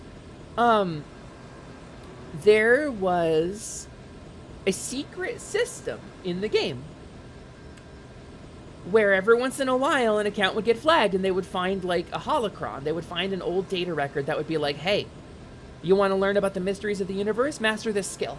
And it would pick a random skill for you, like sharpshooter or Teres Kasi martial arts or, you know, architect or whatever. And it would be like, you'd have to go master that skill. And it'd be like, okay, cool. Now go master this skill. And it would give you a bunch of random shit to do, a bunch of long-term grinding stuff to do. And then eventually, once you had satisfied the requirements of this randomly dropped item, this mystery item, you would meet an old figure in the middle of the desert somewhere. And they would say, huh, maybe you've got it in you after all. And then you would gain the Force progression skill. And suddenly, there would be a secret, because you had a skill that nobody else even had in their list about going from Force sensitive up to Jedi Master. But so here's the thing. The game's PvP. It's not if you don't sign up for the Galactic Civil War, but the minute you become a Jedi, you become PvP flagged. And there is a whole player profession called Bounty Hunter. And if you ever got seen using your Force abilities anywhere, you got a bounty. And if you died after reaching a certain point of Force sensitivity, you stayed dead. And your character became hardcore mode. So what ended up happening is there were these stories that were going around the community of people who claimed to have seen Jedi. Or people wielding lightsabers, and nobody fucking believed it. Nobody fucking believed it at first, but eventually it came out that there were players with Jedi powers. And so if you die as a Jedi, you became a Force ghost. Beyond a certain point, you became one with the Force. You could still access the character, but you couldn't interact with the game world. You could just spawn in to be a blue ghost. And I just thought it was the coolest fucking thing. The coolest way to use the rules of the game to build the world. And it must have been really frustrating for players who died to, like, glitches and shit. And I understand why they don't do stuff like this. But World of Warcraft could fucking never. Think about the complexity of like, the social dynamic that created. Like, hey, Ryusei, I got a holocron and now I'm a Jedi. Please don't tell anyone. And he'll be like, what the fuck? And I'll show him my lightsaber and he'll be like, holy shit. But then, like, you know, like what kind of dynamic does that create? What if somebody at random sees me, right? Yeah, it's super cool. It's exactly the shit. Everybody. It's exactly the shit from Sword Art Online where Kirito gets a secret skill. And everyone's like, wow, a real MMO could never. This one fucking did. So, anyway, there was a thing called the new game engine. And the thing called the combat upgrade. The combat upgrade changed the way combat worked. I now have, this is post CU, so I have like a set level. I'm level 14. But the level is determined by the skills that I have. Right? And so I have Pistolier at Novice, and that put me up to level 14. So I'm still using this kind of classless, like, skill progression system. And then there was the new game engine that turned it into World of Warcraft and killed it. They were so scared that players might not have a homogenous experience in an age where World of Warcraft was really big, that they deleted all of this and replaced it. You could play a Jedi from day one. All of that unique scaling up bullshit, all of the secret lore of being a Jedi was gone. All the player-run economy was gone. All the stuff that made this game special and unique was gone. Except for this. Except for what I'm about to show you, which is a thing called Jump to Lightspeed. This is the only pre-NGE Star Wars Galaxy server that exists that has Jump to Lightspeed active. And what is Jump to Lightspeed, you ask? Well, Jump to Lightspeed is the coolest expansion pack ever released for an MMO before Shadowbringers. I'm just gonna... I'm not even gonna take a mission. Right? Wait, maybe I should take a mission. Hold on. It's a chassis dealer. I don't know where the mission terminal is. There's a Starship terminal. There is a mission terminal somewhere. Whatever, it doesn't matter. I'm gonna show you anyway. I'm gonna show you anyway. Because this is an old... This is like a late EverQuest era MMORPG. Like, this version of the game existed about the time WoW came out. So we're just gonna do this. Okay, this is Star Wars Galaxies. Yeah, I wanted to show it off. So let me stop conversing here. This is my ship. This is my Skik fighter. This is the first tier ship you get when you are a freelance pilot. When you're not flying for the Empire or the Rebel Alliance. And it's just a space sim. I don't have any bad guys spawning because I didn't grab a mission, but like I could go into hyperdrive. I could go jump to a different like a different system entirely if I wanted to. Like if I don't remember where to find it. I don't remember where to find it, but there is a galaxy map I can get to. And I could just like jump wherever the hell I want to in hyperspace because I got a ship that can do hyperspace. And this is like the newbiest, bullshittiest version of the ship. This is like not a good version of the ship. But as a shipwright, I showed you my skill before. I can customize chassis. I can make ship customization kits. I can make tweaked out blasters with, again, like the stats on the materials go 0 to 1,000. And my skill and the quality of my crafting tool and the quality of the crafting station and what buffs I have all make a difference. So my blaster cannon could be 5% better than anybody else's blaster cannon. That's just a thing that exists in this game because of the player-run economy and the granularity of the crafting system. So, I wish I had something to show you with regards to like an enemy to blow up, but I do not. But anyway, let's head back to Homeport. This is free to play because it's a fan server. Let's see, do I still have the link pasted? If you're curious and you want to check out an MMO that really defined my thoughts on MMORPGs, it's clunky, it's old, a lot of weird crap to it, but the community has been tremendously helpful. Like I went down into what is effectively a dungeon. I ran into a stranger, and he was like, "Hey, have you seen this dude?" I was like, "I don't know. Have you seen this dude?" And we traded notes, and we teamed up. We teamed up, and I healed him up and used my pistol to help this dude survive the dungeon, and we just ran through this thing together. Just ran into a random stranger, and we helped each other. So we're gonna hit hyperspace in a second, and just warp back to Homeport. Boop boop. And that's Star Wars Galaxies. I'm a crafter. I'm 100% an NPC in this game, and I'm very happy to be. So, there's a lot to this game that is not great. A lot of things they changed for a good reason. But player-run cities, player-run economy, like really hardcore. If you like number crunchy stuff, this is a game you could really succeed at. And there is sort of a central narrative. And a thing you might notice about this is that the game doesn't have like an MSQ. Because the story was told through other... These are all other players, by the way. Just hanging out in the starport. The story was told through the progression of the server economy and the relationships between the players and the guilds and stuff. Like, again, you see these rebel symbols? That's the Galactic Civil War. The rebels have basically completely taken Tatooine. Because I'm sure there's 10 rebels to every Imperial.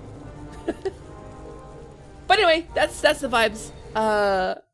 Star Wars Galaxies. It's available for play. Let's get the music going again. Let's actually skip this one. Yeah, this one's alright. So, gamers, I'm happy to have showed you that. It's what I've been doing in my off time. I don't normally give myself a lot of off time. This week I really wanted to like relax with stuff, so. I've been playing Star Wars Galaxies. Because I'm a huge goddamn nerd. If you think about it, player-run economies are phenomenal simulations of economics. Well, yeah. I mean, it works the same way. Supplies are... okay, so my character is like an engineer and a droid engineer and shipwright and an architect, specifically because I didn't want to have to engage with the economy because I was feeling shy and I didn't want to have to, and I kind of wanted to build my own thing at my own pace because I wasn't sure I wanted to get involved with anybody. So I built the homestead all myself out of materials I sampled from the ground manually, all on my own. And there's a limited number of skill points you have to spend, so my combat skills are never going to be great, but you know what I can do? I can build combat droids to compensate. I can surround myself with goddamn destroyer droids. I can get two or three droidicas just to blast lasers at anybody who gives me shit. And so, like, now that I've kind of become established, now I have enough resources coming in, I can actually do some stuff like make starship modifications or custom starships, Ryusei, which is my plan. I've got a swoop bike for you. I'm planning on putting together some starships for us as well, but that's kind of what I've been doing. And maybe once I start putting stuff together with like because player crafters are always going to be pushing out like top tier stuff, but I didn't want to get involved with players who are going to be like, here's 300,000 credits and an instant train up to level cap. I didn't want that. I wanted to grow into it myself, so I kind of just did it my stuff. You're gonna hop in and get grinding for the day. Hell yeah, Ryusei, let's go. I can next time we're both on together, I will send you. I'll send you a pin for where Atelier Mir is. I'll make you a little house. I've got the resources just sitting around. I'll just make you a house. Why not? I should have enough by the time stream is over in my extractors to just throw you together a small house. And I mean, you could take it and go live in like Mass Effect or something, one of the player-run cities. But if you want to live on the little homestead, we could do that. Oh boy, a new game to lose your life in. So Goulash, you specifically, from what I know of you, I think would really enjoy that. I think you might really enjoy the way this game works. Can you sell starships? Yes! Yes, you can! My character has the plans for, I want to say 4 different classes of starship. I can make all the tier 1 stuff for the individual factions. So I can make like a Z95 Headhunter, or like the Skik fighter that I was riding around in. And I can make like a basic TIE fighter too. Can you smith weapons? Yes, you can! Yeah, actually, I should have showed you this. There's a merchant skill line, which again, you would probably have expected me to go for. There's a merchant skill line that allows you to hire NPC vendors and program them with loot and things to say. And you can set up a player-run shop. You can just have a store and you can sell your own stuff or your friend's stuff in it. You can make, there's, weaponsmithing is actually like a whole skill tree with 4 different tracks in it for different aspects of weaponsmithing. So, yeah. And then having somebody like me, like a surveyor and a gatherer who can gather you like the top tier materials, and somebody like me who is an architect who can make you the top tier crafting stations, will make your weaponsmithing better. Everything in Star Wars Galaxies is dependent on something else. My shit is not that great because I'm not depending on anyone else right now, because I got really shy. And this is, I think, why they changed it, right? Why this sort of stuff doesn't exist anymore. Because, like, my shyness prevents me from interfacing with other players, and, you know, but, everything's dependent on something else, you know? So nobody is an island in that game. But if any of y'all decide to play, I'll drop you a pin for Atelier Mir, and we can build a little homestead together. This baby can make the Kessel run in 12 parsecs. Yeah, and parsecs measures distance, not time. That's crazy. The fans justified it. That's what Star Wars fans do. They made up some bullshit and it stuck. Hi, Fauna! Hello, Hepper. That's me, Hepper. You're coming at a good time. I'm actually about to take a break. We're gonna take like a 3-minute break, I think, because we've been live for about 2 hours, and I do want to play the game today, and not Star Wars Galaxies. But I wanted to share what I was doing in my off time. I can't promise to always be available on there, or always be the most exciting company, but yeah, you let me know if you get into it. So I don't want to flood out positivity with this, but you can message me in positivity, but I'm going to do something I don't normally do here. And we're going to open this up very briefly. So I've had this closed for a little while. It's not exactly bumping. It's not exactly a hopping community right now. But this is Atelier Lumi. This is the Discord that I've been running for a little over 4 years now. This is the Discord community for this stream specifically. And we do have like an MMO chat in there, so if y'all are interested and y'all want to get in touch with me in somewhere that isn't in front of everybody else's positivity or whatever, that's a good way to do it. Right in there. I'm going to delete that message in about 40 seconds. Just to give you a heads up. That message going away. Yeah, we still have active members, it's just most of us are active in the positivity server now because I haven't been hosting anything in the main server, so. Yeah, most of positivity does mod my disc, it's true. Y'all are so real for that. I mean, because the relationships that we established prior to forming positivity still exist, you know? We were all hanging out in each other's spaces, so. I never got really active in the VTCC, I kind of regret that. But, I don't know, I just didn't have the spoons to get on another Discord server, so. But, yeah, so I'm gonna delete that message. I'm gonna try to delete that message. It's ban. There we go. So we're gonna take a little break. I'm gonna run some ads. I'm gonna run some clips. I'm gonna get myself a drink of water.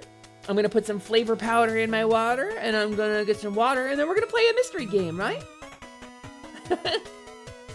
I think it's gonna be really cool, and I look forward to sharing it with you all.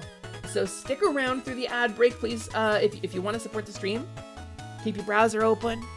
Pretend you're watching. You know, we'll talk about Totinos or whatever afterwards.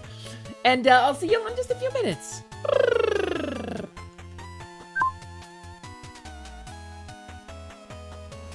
Okay. As always, thank you for running the clips. Okay.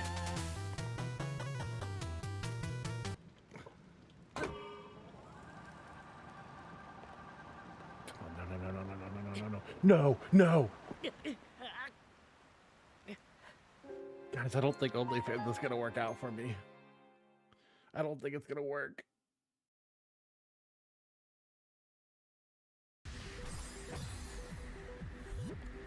Hester, you're muted again.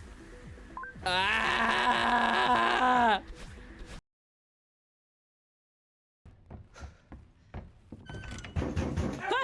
Christ! Mother...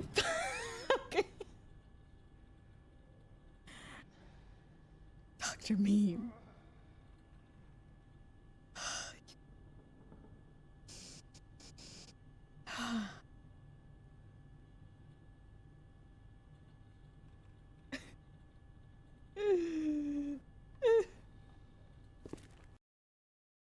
First, I think I should change into something a little more comfortable.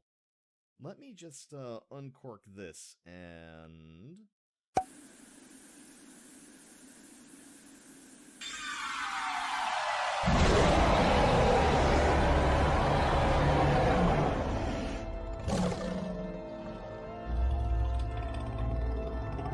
Foolish human. I am the strongest dragon and most powerful wizard of all time.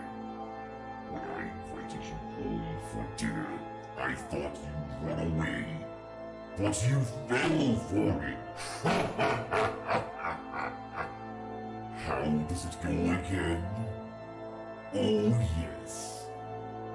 Bone and teeth.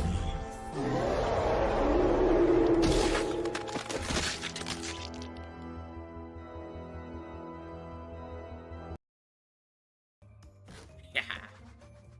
We did it.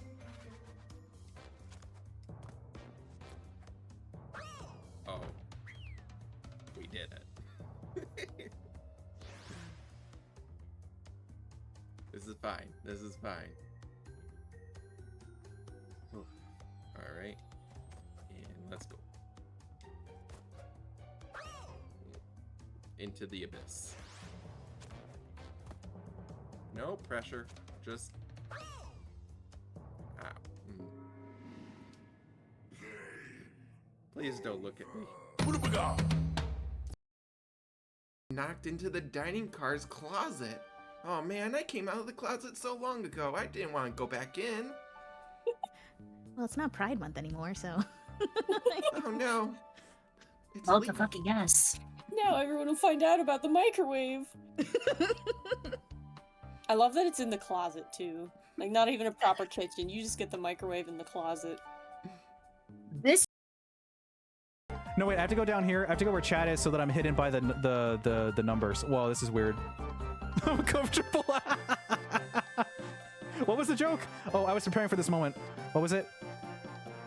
Looks like I'm the center of attention. Oh, yeah. Goodbye. What, you don't want me to accidentally have a clip that says, "Hi, I'm Beardrick. I hate women."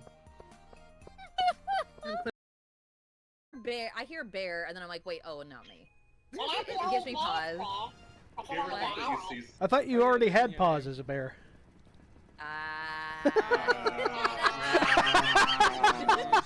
And a collective groan of disapproval. On your channel, that was pretty good.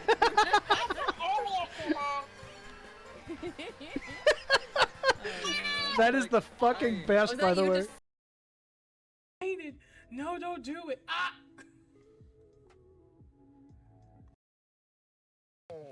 Oh, my energy has returned to me. I'm coming.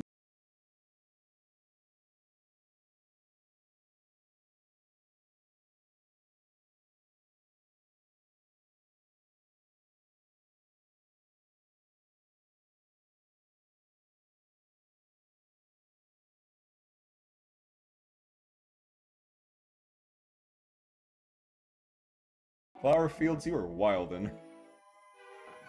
Just completely out of control. I'd never believe the shit I saw, Toad. There were like these singing flowers, and there was these bees with stingers the size of my head and trying to poke me around the butt. It was like some kind of con show, but even worse than usual.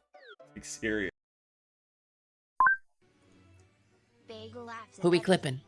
I looked at her straight one day. Oh shit, old Bagel! Don't look! Don't let your children watch it! Meat Bagel. A meat bagel sounds kind of horrifying, actually. I can't cover you, Bagel!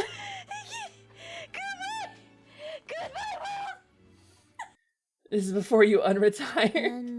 In a Vivi clip! Wait, I know this one. Feasting center. Feasting center. Feasting center. Did you mean my desk? Yep. Mine too, Vivi. That's the last clip. No, I was just memeing Bagel. You're good. So, I want to talk a little bit about what we're gonna play today. You gotta go D&D. Wish you luck, O Fae of the Woods. Scottzilla.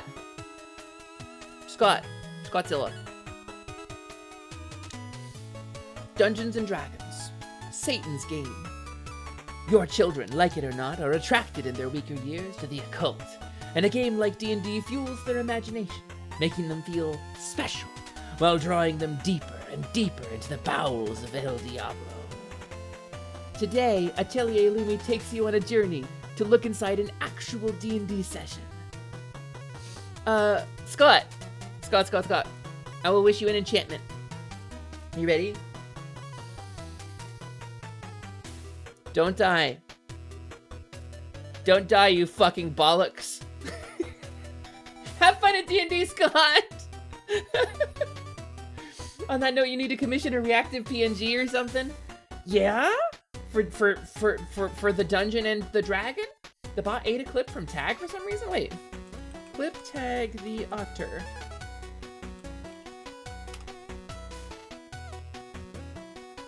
This is stupid, but it's worth it. There he is. Okay, it was all because I said this.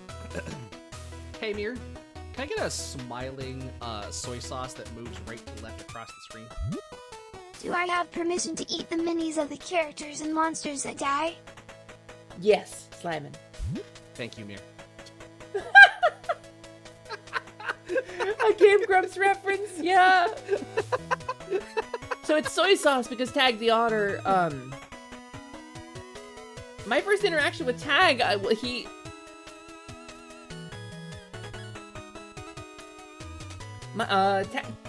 Tag the Otter, everyone.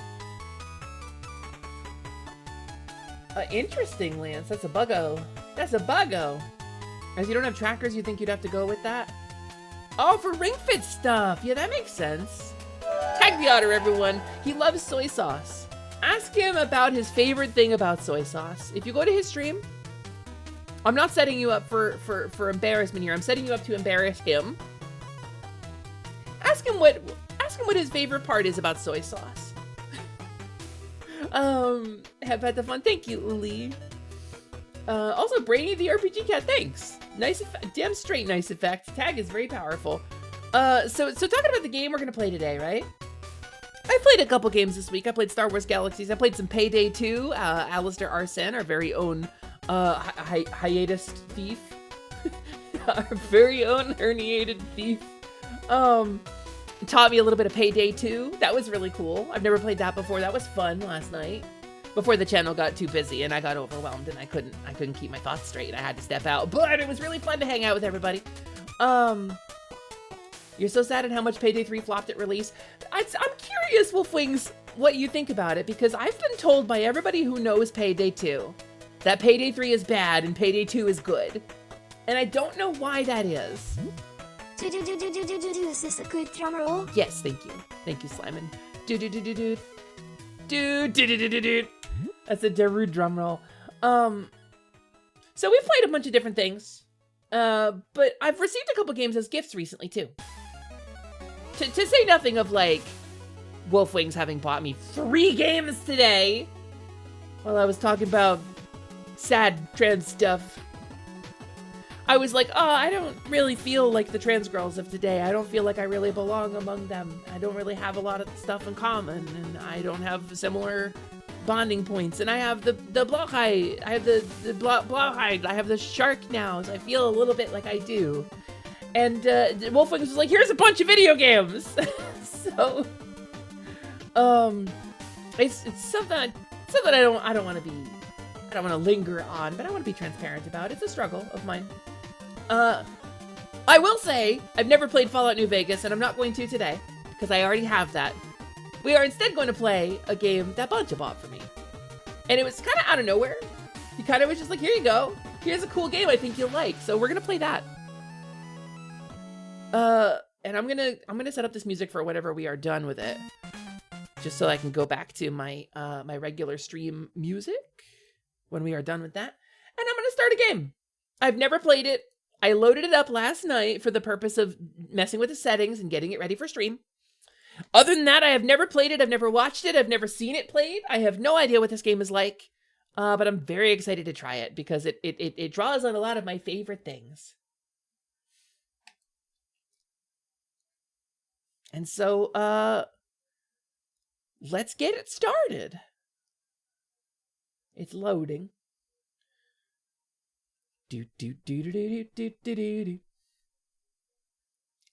Come on. I can see it's loading. I can see it is trying. It's doing its best.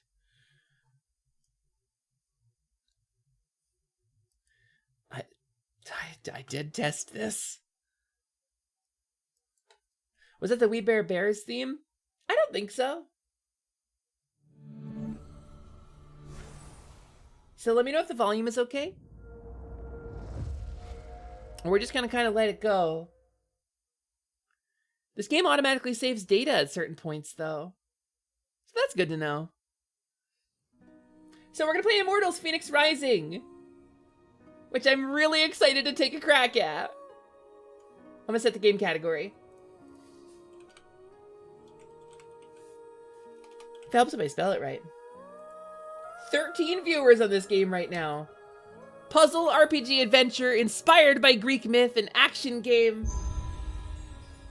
I am excited to try this. I know very little about it other than it is like an action game where you fight big old bosses and it's inspired by Greek myth. And you get a pair of like Icarus wings. Kobold become Urd. That's what happens when you go to Greek myth. Well, that would be Norse myth. Or when you get wings, I guess, because that's an Urd, a winged kobold. It's a clumsy game, but you really think the bones were good and they could have done more. I have all the DLC for it, so... maybe later? No, you know what I think? I think I am going to connect to the Ubisoft thing. I'm gonna cancel this tracking for 1 sec. Excuse me, I sneezed. Oh. I am Ubisoft connected. I clicked it and it logged into my account. I guess we're good. Online save, huh? Oh, yeah, Payday, right. The TLDR version is that Payday 2 was a huge shift from Payday 1, and Payday 3 was mostly QOL improvements from PD 2, but changed things to be much more aggressively grinding to level up versus Payday 2 that was almost Guild Wars 2 level of try to build whenever you want by comparison. Payday 3 is more like, I kind of like that, though. They threw the battle pass in. Payday 3's major misstep is that leveling requires clearing achievement milestones, not just playing the game, but having you get milestones like... Oh, I see. So you have to play the stuff you don't like. That makes sense. I could see why that would be frustrating. Online save? What is online save? Oh, cloud saving. Okay. Oh, it's cross progression. Oh, that's cool. It's cooler cloud save. Also, Payday 3's matchmaking is much more opaque or invisible, so you can't see what heists are popular, so it's luck of the draw if you queue up for a heist that'll match in 10 seconds or take half an hour. So you gotta just play with friends, then. It sounds like that game would be really fun if you played it with a bunch of friends who also had it. I'll tell you, I did one heist yesterday, and I liked it so much I bought a character. I spent $1 on it, so... Maybe we'll play it here. Difficulty selection. Story mode. Easy mode. Is that Heartbeat? What is that? Normal mode, clearly like a Gorgon. Hard mode, we got a Cyclops. And Nightmare mode, we got a whole ass demon. Normal mode, right? Normal mode sounds good. This is the intended difficulty for the game.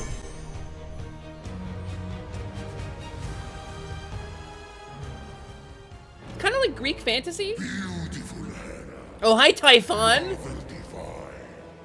Wisest Athena. Is the volume okay? Is it too loud? The Earthshaker. Zealous Artemis with her deadly aim. You got a whole Greek accent too. The heart of a hummingbird. Pain-tagged pigs. All of them. I see you there. Hi, Typhon. Closer. Help me! Someone help! Goddess. Someone! None of this is your fault. You're the victim. All the mortals are. Made in the bone workshop of fools. Jagged reflections from a broken mirror. Whoa. Behold your god! Oh! This one killed 6 innocent children to satisfy her rage. They squabble, burn with jealousy, cheat, fight and murder. They're cruel, So it is a Catholic type. vindictive and selfish. And let the heel of Achilles, these witnesses will be their undoing. I have no such flaws. The rest have fallen. Only one stands. Yeah, the between gods me are and terrible. rehabilitation of All of them Olympus. suck and Only eat the food for powerless breakfast, must except suffer. me. Narrow I am the one who doesn't. Son of Kronos, who trapped me beneath the Well, I guess you're a Titan. The one and only Zeus!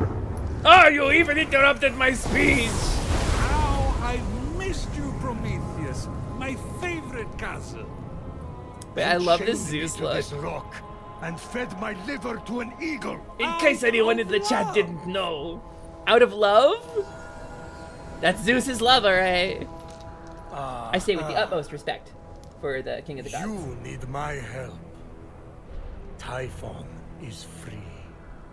You once fought beside his allies, the Titans. Convince him to stand down. The devil, you It's say. not that simple. He is even blocking my ability to glimpse the future. I cannot see past him. Man, we're really digging in the mythos here, huh? Go on. Blast me.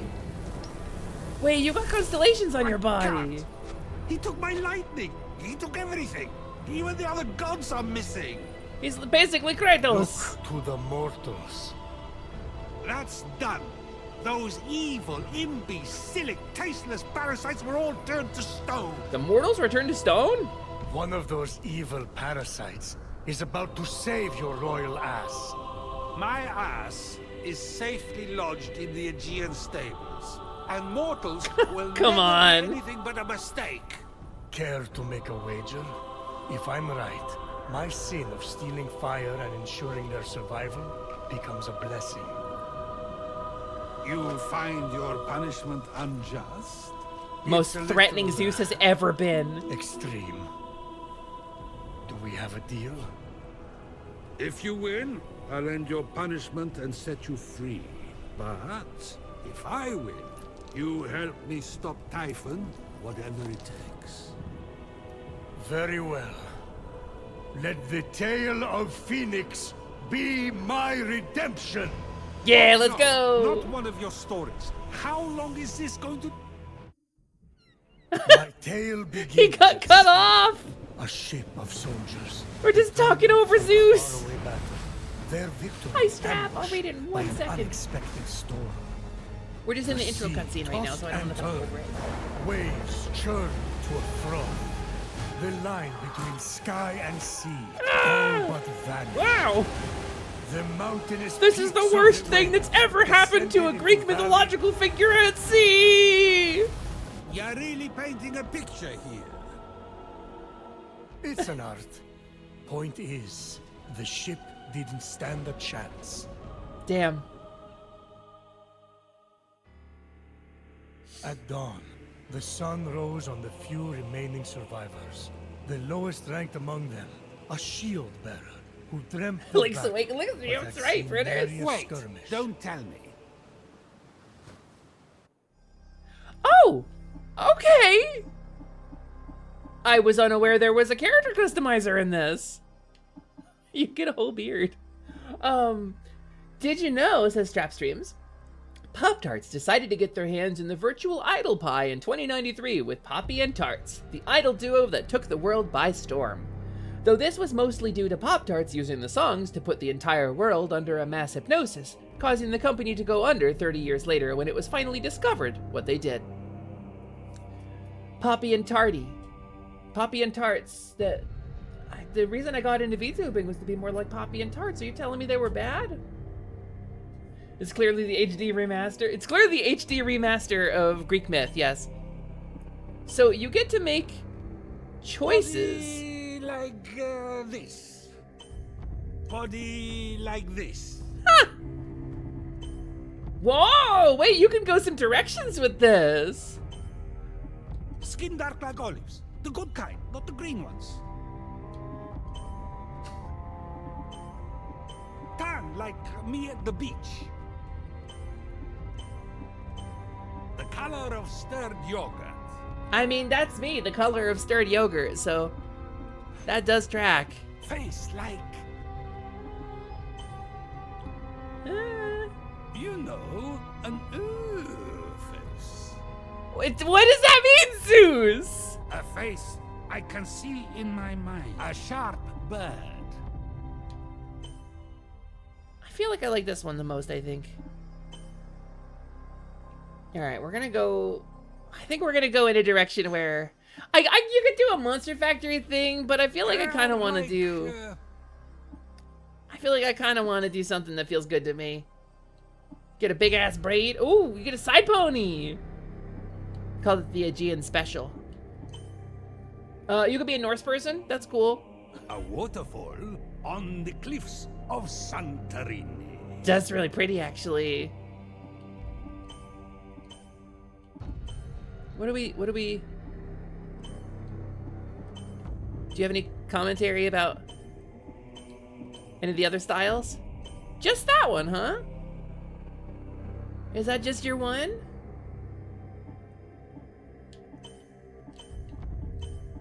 Zeus got nothing else to say? Okay, we're gonna go with the braid, I think. Dark as day. Light? Yeah? Yeah. I'm kind of vibing on the purple. The white does feel pretty good. Burning. Just burning. Dark as daylight. Got it.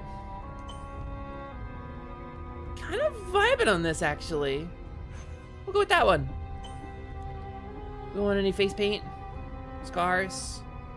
No freckles, I'm seeing. Eyebrows. Yeah, Zeus has very specific thoughts about the eyebrows. We're gonna get an eyebrow notch. We're definitely gonna go with an eyebrow notch. I think we gotta be a little bit gay. I hope y'all are okay with this. It's Stirred Yogurt Quest, that's me! Has a beard. It's the Dum Dum Dugan special. Alright, we're not doing a beard though. Test. The storm! Wake up! I have to wake up! I like that you get options. The storm! Wake up! I have to wake up! Alright. I think we're good. That beard was giving Disco Elysium. You know the Game Grumps started playing that game? I haven't played Disco Elysium. I really want to. But the main character, mild spoilers for the first 5 minutes of Disco Elysium, the main character suffers a heart attack within the first couple minutes of gameplay, and you have to play through it. It's very stressful for me. Heart problems are an immediate trigger for my serious health anxiety. So just watching the Game Grumps play it alone was enough to make me feel really anxious.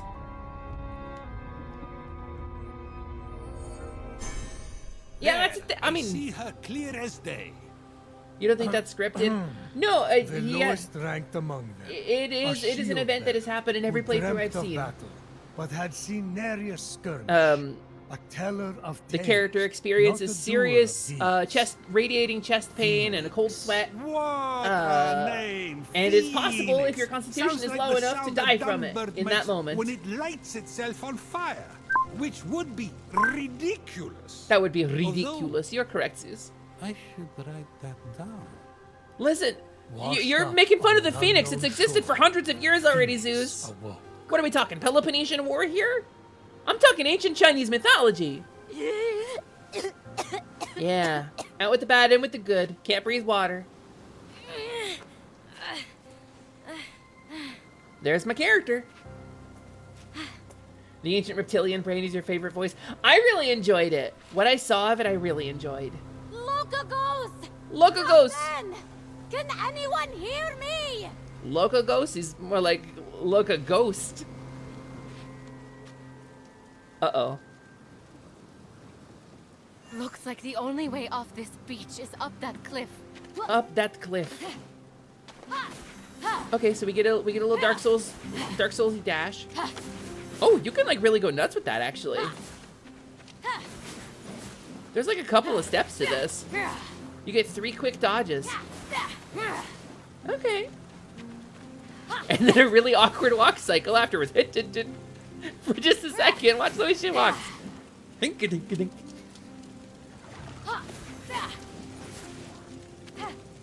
And then... Oh no, I get a goofy procedural crouch animation. Look at this. Wait, why can't I... It worked at the top of the stairs. Oh, wrong button. Okay, look, she's fully folding in half here. Can you do that with your body? Because I can't do that with my body. This is how the Belmonts walk when they need to get the cereal off the bottom shelf. Nyom. Nyom. Nyom. Nyom. Can I... Oh, you can! Oh, it's Genshin Impact! It's Grecian Impact. Is there anything that we can't explore down here? No, okay. Boop. This is just Breath of the Wild. I was in the water when everybody got turned to stone. Oh, no. Wait, you can climb on just the rocks? Oh, no, I'm just hanging on the ledge.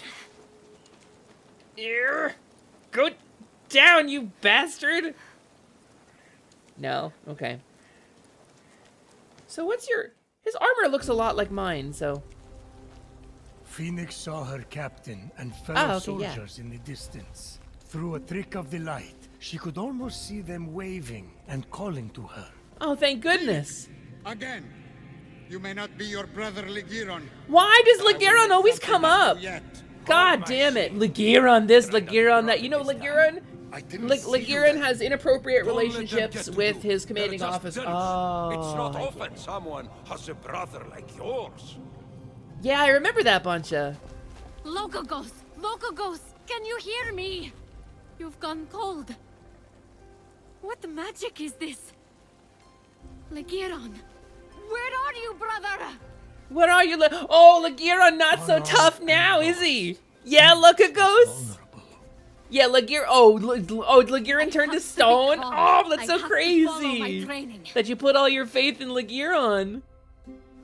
You Locogos, you idiot. You dummy. You dummy, you moron. You like, yeah, you like getting pushed around, huh? You like getting pushed. How's it feel? Oh, would Ligiron push you like this, huh? I hope not, actually. Hi, Sprig! Hi, Sprig, how are you doing? I have been chatting with Sprig about character designs lately, and Sprig is a very cool person. And I don't know if you know this about Sprig, but she's a cool person, and she's very smart, and she's a very good writer, and she's a big tabletop nerd, and has really good takes on stuff. Sword. And you could go check out Sprig, Kobold Sprig on Twitch.tv. OMG, another takeover. Did you bring snacks? What do you mean another, Slimin? Dash, dash, dash. Quest zone. Oh, my brother died of Lunesta. Okay, that makes sense. Oh, I have to kill my father with the sword of my brother? Oh. Oh no! His Legirons! Legiron! Brother! You're going to be all over DeviantArt now. You've always been my hero, my North Star. I will bring you back. I swear it. You better bring him some legs before you bring him back. Hi, Sprig! Hey, is it an exclamation point DD kind of day, Sprig? Are you feeling dum-dums, or are you just emoting for funsies? My eyes were like radiating tears. Yeah, because I'm secretly the child of a god, right? I'm a demigod. Never been allowed to hold the hallowed Probably. sword. A gift from Achilles for bravery in battle. So, most likely gods don't need to worry about gravity when they're crying. So. Achilles' sword? Brother must have been good in battle. Is something wrong with your voice? I never got a sword. Just saying. That's true, you never did get a sword. Oh, it's these guys! By the gods! Stay back! She readied her sword for her first real fight. Her first real fight. I like the narrator! And then can I do, is this a different attack? It's not. Okay, so is there like a time dodge? There he is! Wow. Got a little Chronos action going on there. Hey, come here. Do it again, do it again. Dummy, dummy, dummy. Hey, red guy. Hey, red guy, hey, red guy, do it again. Oh, wait, it didn't work that time. Hey, red guy. He's like, what's she doing? Oh, moron! Okay, anyway. That's kind of fun. Honestly, it feels really good, like the movement. Phoenix felt her training come into focus. Yeah, focus. That's what we call it, focus mode. Whoa, he went flying!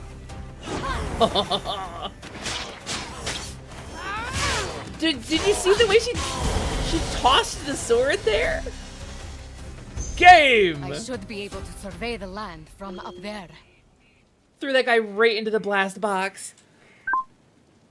Alright. Don't forget to see it. Lock on, everybody! Gamers, don't forget to lock on in scenarios like this. You gotta lock on. But hey, I'm gonna just take 1 second real quick. Hey Sprig. Hey Sprig. Hey Sprig. Hey Sprig. Hey Sprig. Hey Cobalt Sprig. Come here.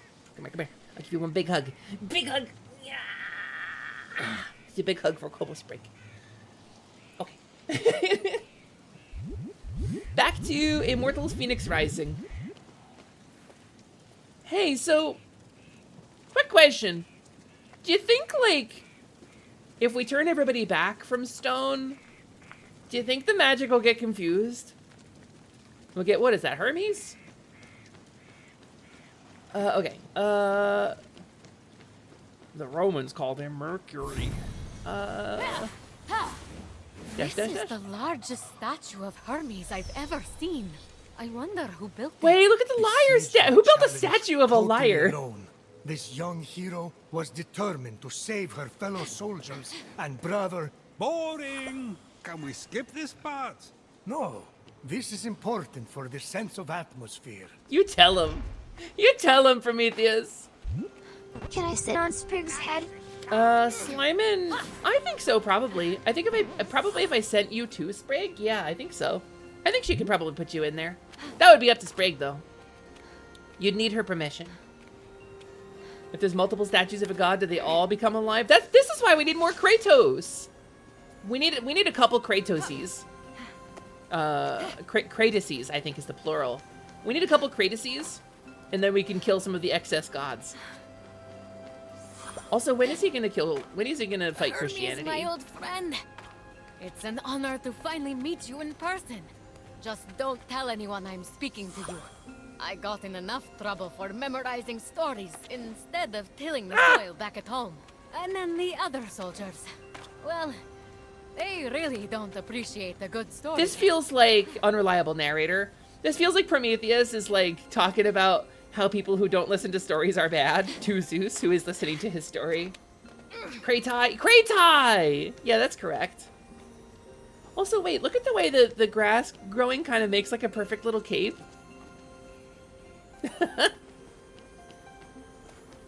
Mushroom, mushroom. Hermes. And then this thing. What's this thing? What's this thing? Look at that color on that. That's really... I love that. Ambrosia. What is this? It smells like honey. And the first day of spring. And my first kiss. All rolled into one. My first kiss was also stinky, Phoenix. Too? Prometheus! Oh, we're getting up on the Caduceus here. This bet? Please. She can't use it anyway. Yet. Yet. Huh. Kind of feels like I should be Assassin's Creeding in here. Oh, there's a guy up on top of him. There's a little Hermes up on top of big Hermes. Wow, actually? There's like a lot going on here.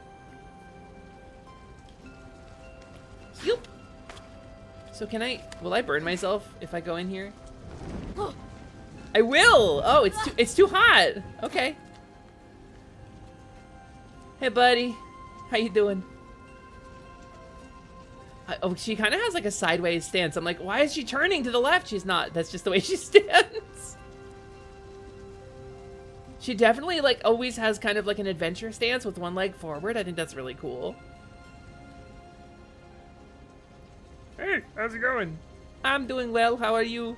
I'm made of stone. That's cool. Can I climb on you? Yeah, I'd rather you didn't. I'm going to anyway. Try and stop me. Ah, shit.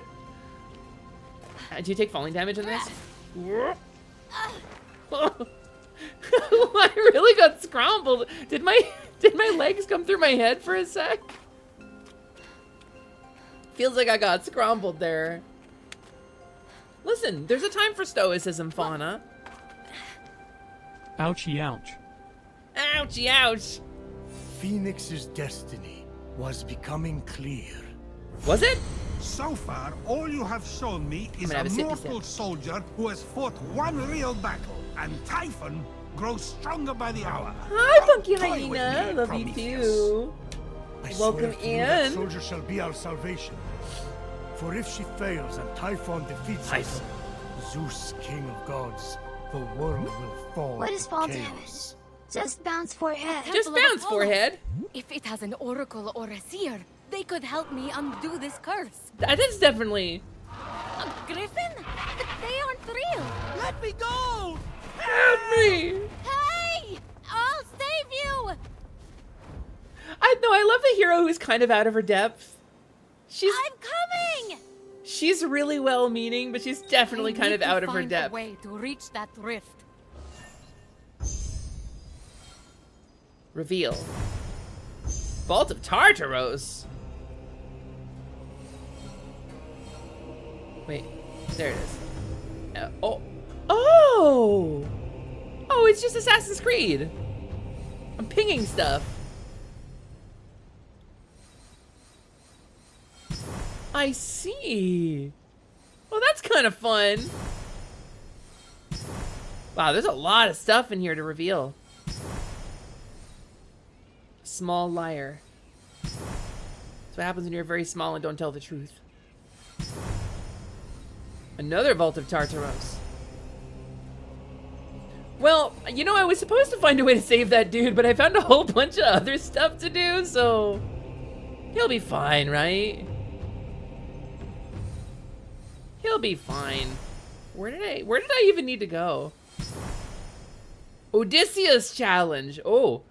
Hey chat, today we're gonna do the Odysseus challenge. We're gonna piss off Zeus and Athena. And we're gonna go out in the sea in a boat and just go see where the winds take us. Remember to like, comment, and subscribe.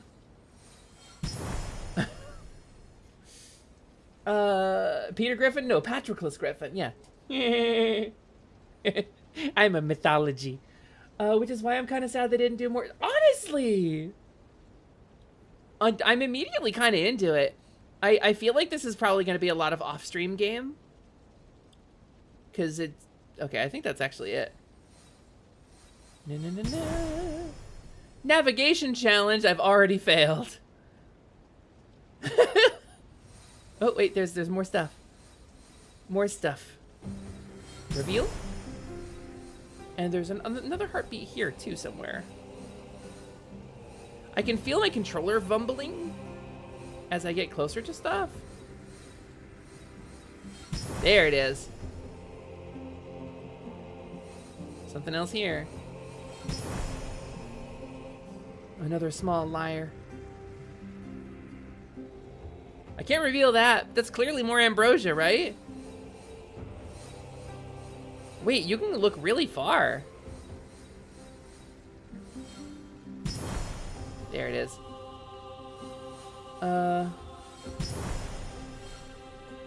So there's so much crap. So where was I supposed to go? Exit Farsight. Oh, there we go. That'll tell me. Oh. What are we on? Crete? The Clashing Rocks. How to get down? The pond. It is a little like Stone of Agony, yeah. Oh yeah, piss off Poseidon and have the help of Athena. That would be more accurate, huh? I haven't really watched Epic, so it's been a long time since I've brushed up on my Greek myth, or listened to Epic, I guess. But there's animatics. All right, we jump in the pond below.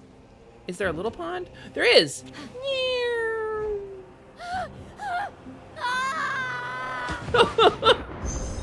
Okay, that's funny. I like that she was not in control. I'm a big fan of that, actually. Phoenix felt Ligiron's blade with every step. Its weight a reminder of the heavy responsibility. You gave him your blade? Oh, Achilles. I meant to ask, why exactly would you expect to receive a sword from Achilles? Oh, as an offering. Just a routine offering from someone who gazed into your eyes and told you you were special. Aww. That's all. Making me Left sympathy a for rose Zeus? Really? on his breastplate. Got something in my eye. Keep going. I kind of want to give a sword to Zeus now. Like, he's got to stop turning into gooses and radiant showers and, you know, having non-consensual relations with mortals. But, like, I'd give him a sword. Memorize the melodies of small lyres and play them on a big lyre found in the same region to complete the challenge. Okay.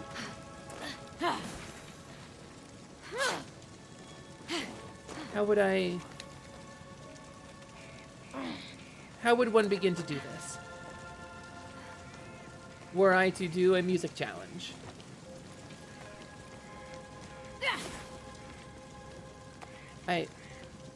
Ranged weapon, maybe? Maybe this will require a ranged weapon or something?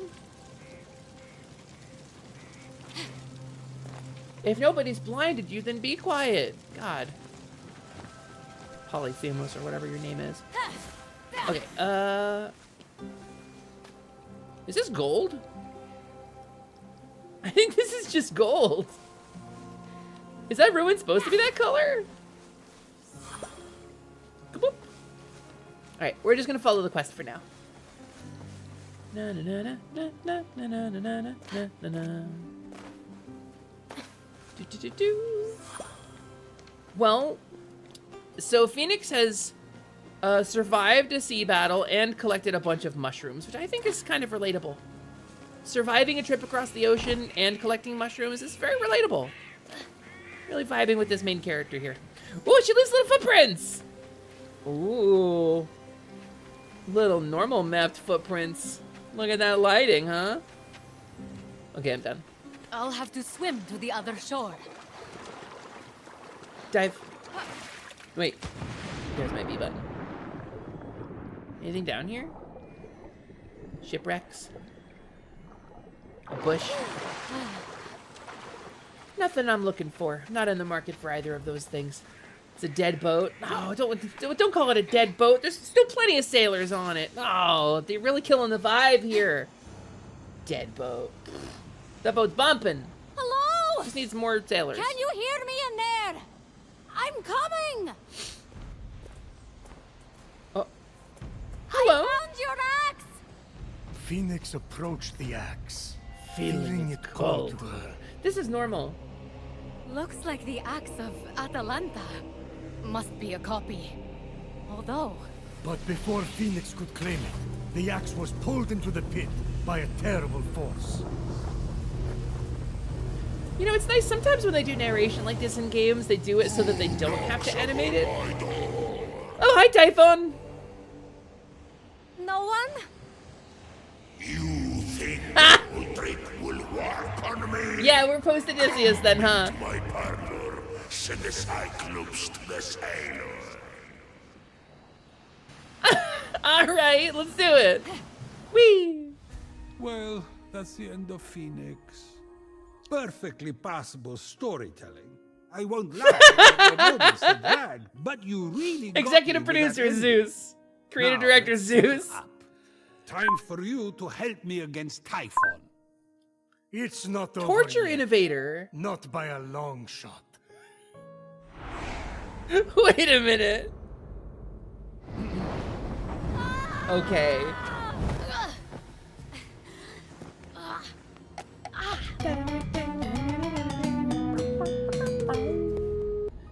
Hisper.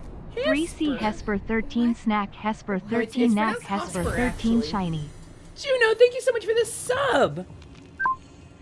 Sorry, I'm gurgly. Juno, thank you so much for the sub. I really appreciate you.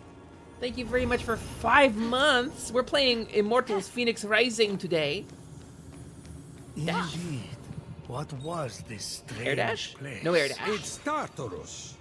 Just exactly where had Phoenix landed? Tartarus. The nasty abyss where I imprisoned Typhon. He must have opened rifts into the vaults of the underworld when he escaped. You know it, I know it. Say it. Phoenix wasn't, sure. I hate you. But aren't you intrigued? No. Keep going. I really like this characterization. Ooh, a puzzle dungeon. Wait, I want to look at you. What's he got there? What's he got there? What's he got there? What's he holding in the middle there? Typhoon's got his chains, but what's he got? What's that? It's gold, so it's important. I could go down there too. I could walk. Okay, elevator's here. I gotta go.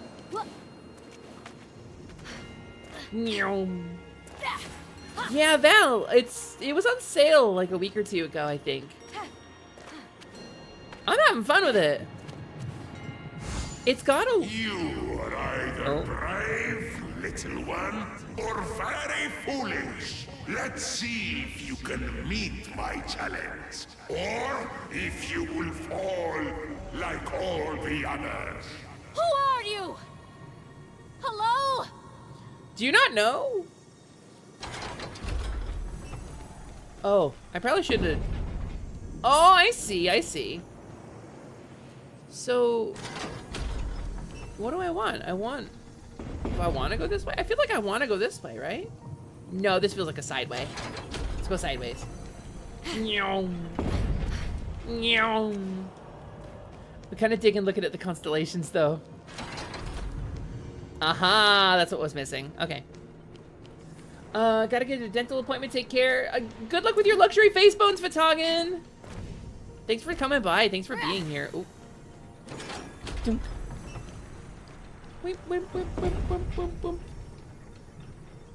Okay. Noticing that one moves kind of slowly.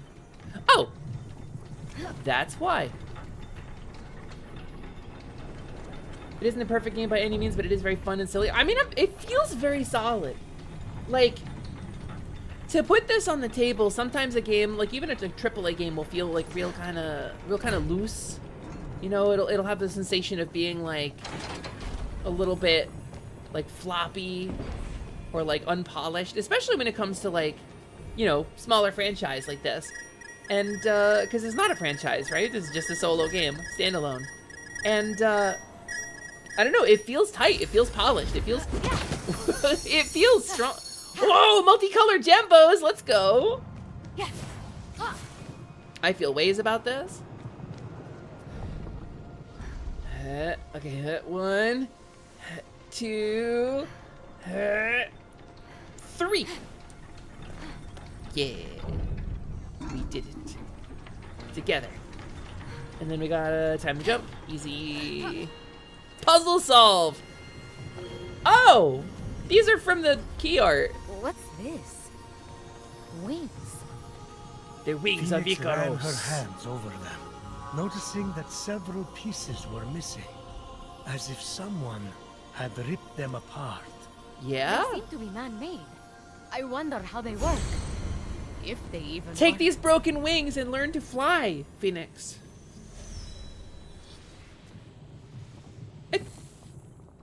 Oh, no way. Okay, so I immediately have, wait, am I trans femme? Let's go. They Okay. actually work. That's canon. Sort of. Trans femme now. Have you played Atlas yet? Yep, I played and beat, Juno. Played and beat. Neat. The axe. The axe. The axe of whoever it was.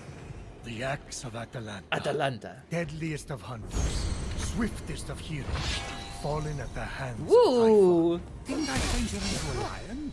You turned a lot of people into a lot of things. I need to stop drinking. Yeah, probably, man.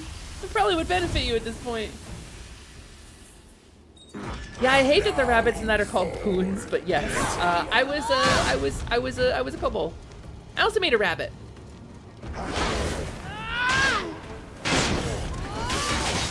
Oh, there's a parry system, huh? Oh, I have to be. It's a directional parry.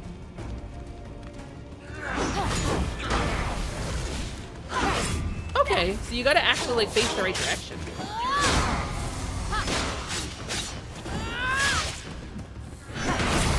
I see.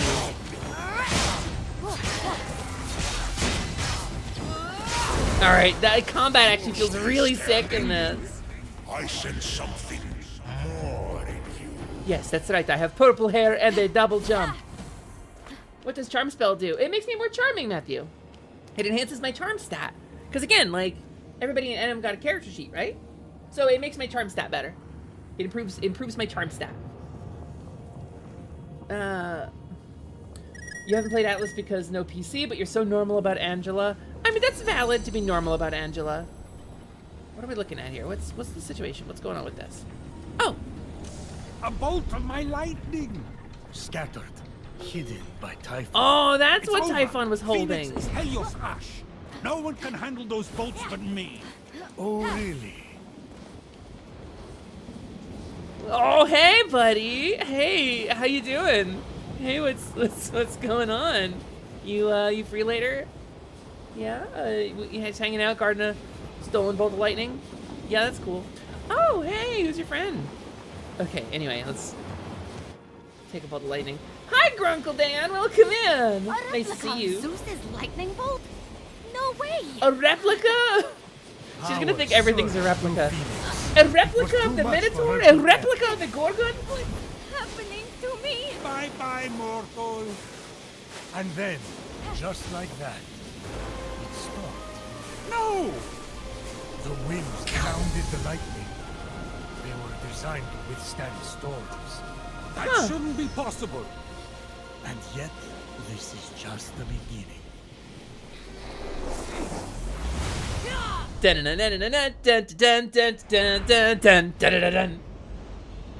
Oh, wait. Wait, I'm more right than I thought. Model's cute when it blushes. Your model's cute when it blushes. And living to tell the tale, Phoenix emerged victorious. For now? For now? That stranger I was chasing. Where did he go? Where With is the that wings, blonde kid? She would be able to flit across the ancient bridge and find out. I'm guessing that's the ancient Just bridge. strap on discarded junk? Who knows where those have been? Close Many to the a sun, night, probably. Phoenix had told tales of a genius, an inventor named Daedalus, and his extraordinary wings. Perhaps someone copied their design, Phoenix mused. So junk. Ooh, maybe it's cursed. You like curses, huh? How's my day going? It's going pretty good, Grunkle Dan. We're playing a little Immortals Phoenix Rising, which is a really neat game that Bancho was kind enough to buy for me. Oh, if I run out of stamina, do I drown? Oh, she's like panic swimming. Okay. We made it. Let's just take a minute, get some stamina back. Feels very Kid Icarus now. I would kill for a new Kid Icarus game. I would Unlike cause the a murder. mortal flesh, which had been frozen into marble, the pomegranate Pomegranate. sprung forth defiantly, bursting with life. A lot of poetry for something they're just going to stick in their mouth. Isn't that what the best Whoa, what are poetry you? is about? What are you? You're a bear! Let's go. Can I lock on to you? Can I lock on? Most important feature in a game. Okay, can I parry you? Important question. I can! Let's go! Oh, okay, you got a combo. You got a combo attack. Okay, and basically for sure, that one can't be parried, right?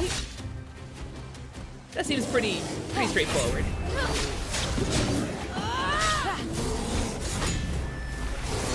Okay, so the combo is not broken by the parry. Understood. And you're about to do the big charge, right? Oh, you're not. Okay. You parry the big one, too. Okay, but I got greedy.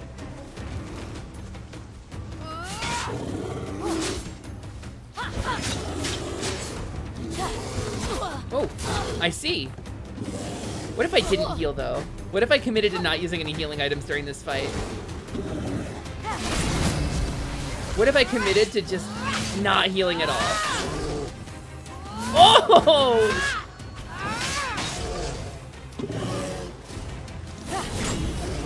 I can parry the big one, and there is like a stance break, kinda, which is what that second bar is.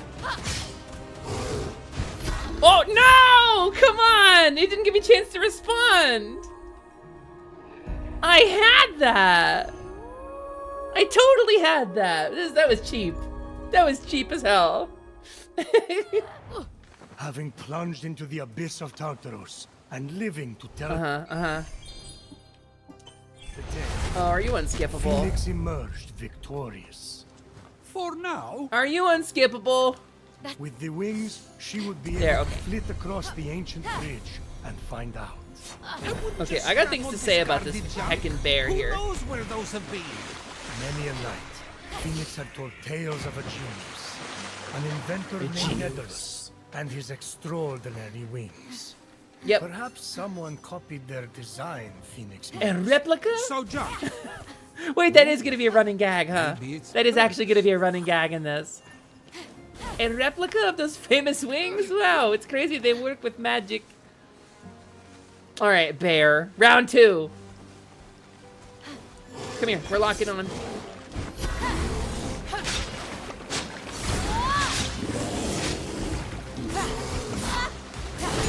Ah, BS. Okay. So if the attack doesn't hit you, you also don't get to parry.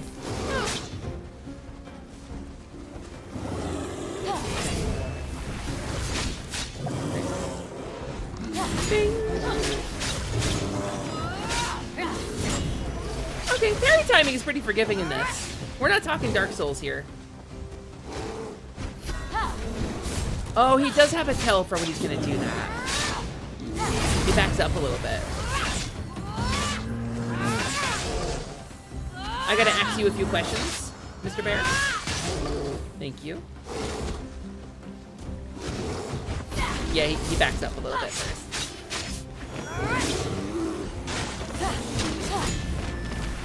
Okay. Oh, the tree has like collision in physics. Bing. And charge move. Unblockable chin move.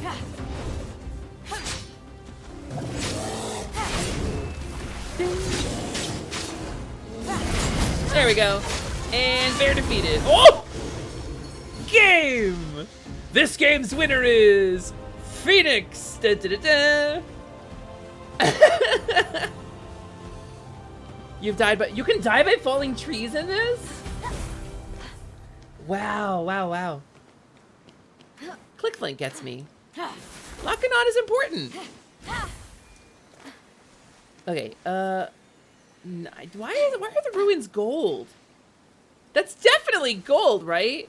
Maybe it's like orichalcum. Either way, can I do this now? Can I do whatever this is now? Probably not. Muse, sing of Hermes, the luck-bringing messenger of the immortals. He consorts with all mortals and immortals. Little he profits, but through the dark night, he continually tricks. That's nice. Who wrote that? My favorite poet, who just happens to not have been born yet.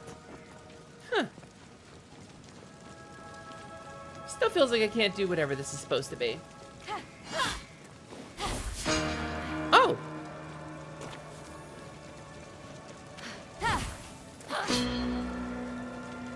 How would I definitely need something more precise than this sword to do it. Okay, we'll come back.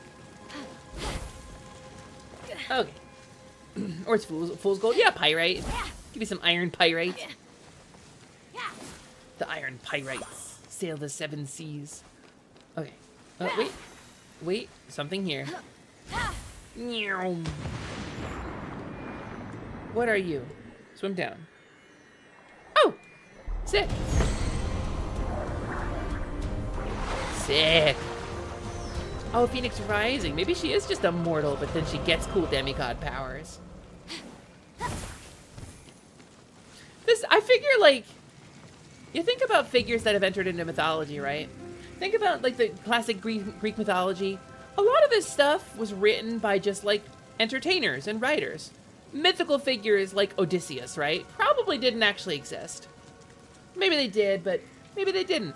But that figure was told in a story that turned into culture, that turned into movies and pop culture and songs. And so now we have Odysseus, right? As a mythical figure that we theorize may have actually existed and he may not have. We don't know. In the day of, I'm sure they actually knew, right? So think about, like, Here's a good example. Think about Shrek. Think about Shrek for a moment. Because we've got these fairy tales, right? And we've got fairy tales, we've got Pinocchio, we've got Snow White. We've got a bunch of different stories that Shrek is associated with. The talking donkey, even, right? To some extent. Do you think there will ever come a day when some future historian thinks that Shrek is just a part of that mythos? That the character of Shrek will just be regarded as a part of that mythology? And it's funny to think about, but then characters like this, or like Pit from Kid Icarus, who are affiliated with classical Greek mythology, we would say, oh, that character actually joined the mythos later. But we will think of them as just as valid a part of it, won't we? Oh, you can fully fake out the double jump.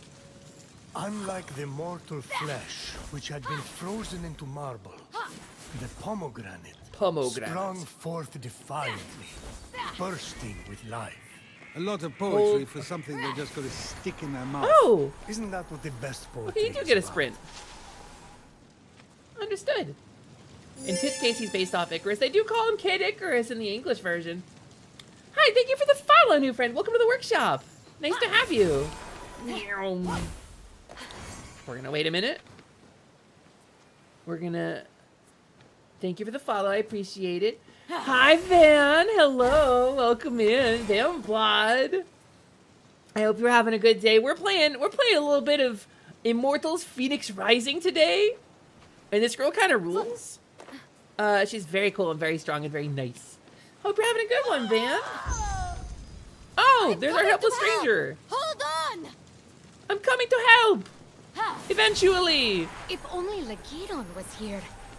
He's the famous hero, not me. What am I going to do?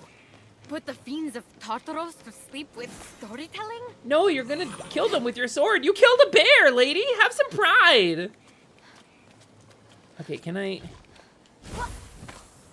I see. I can do this. Oh, wrong button. I keep hitting the wrong button. I keep hitting the Nintendo button. Open world, Greeky breaky fun. Yeah, I've never played it before. It's my first time. So far, it feels really strong and I'm enjoying it. The game world feels cool. The movement feels really satisfying. The storytelling and the writing are top-notch. I hear sparkles.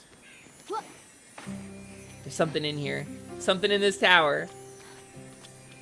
Ambrosia! She was right. Reviews said it's pretty solid. Honestly, like, it's... I was expecting it to be fun. I think I wasn't expecting the writing to be as good as it is. I was expecting it to be a goofy little romp with kind of like a Assassin's Creed vibe. Gorgon? They're real. What's that glimmering? What is that glimmering? Oh, you ate something I need. Maybe if I sneak up on it. Okay, stealth time. Stealth tutorial time. Stealth attack. Oh! Strong start. Strong start, Phoenix. Okay, I feel like I'm not gonna try to parry. Oh wait, I'll parry a tail attack. But I feel like I'm gonna need to dodge some kind of frontal code. Oh, you know, if it lived long enough. Game! Oh, wait, I'm just getting mythical relics. A replica? These bracers. I've seen them in drawings. They can't be. Ah, but they were. Heracles, mightiest of mortals, slayer of beasts, defied hell. Well, you just get everything and kind of right away, accomplished the huh? impossible wearing those bracers. And now, they belong to Phoenix. Through dumb luck.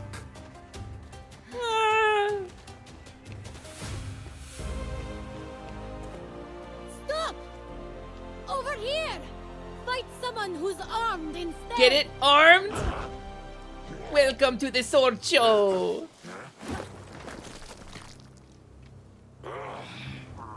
They have monster language. They did the bare minimum, Van Blood. So, Phoenix, after boldly besting the Gorgon that ambushed Heracles. What are you doing there? That thing with your voice? Heracles? Yeah, that.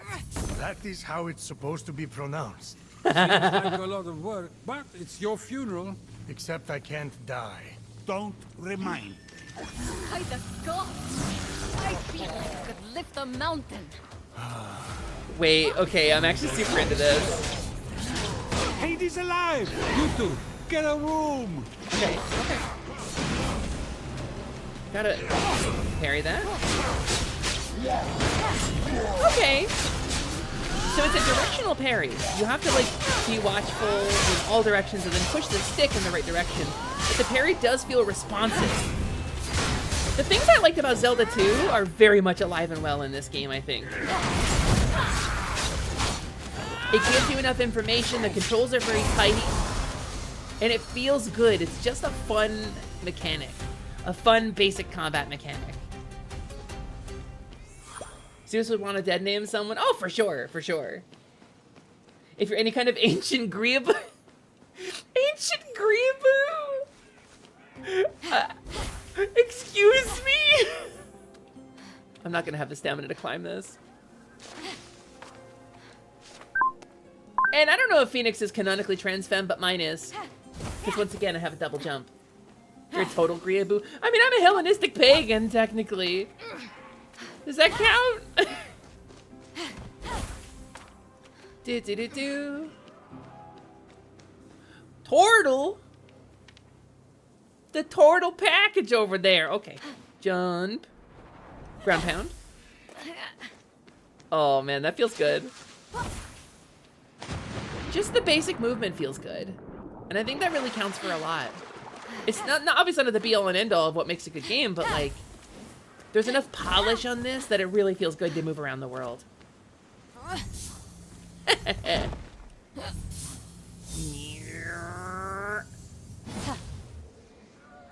Sploosh. Tordle? Oh, I'm climbing. I'm not standing, I'm climbing. Fleeing man! Wait, a chest. Multicolored gembos. Who needs all this worthless gold? That's just lying around on the ground, but I'll take the gembos. Yoop.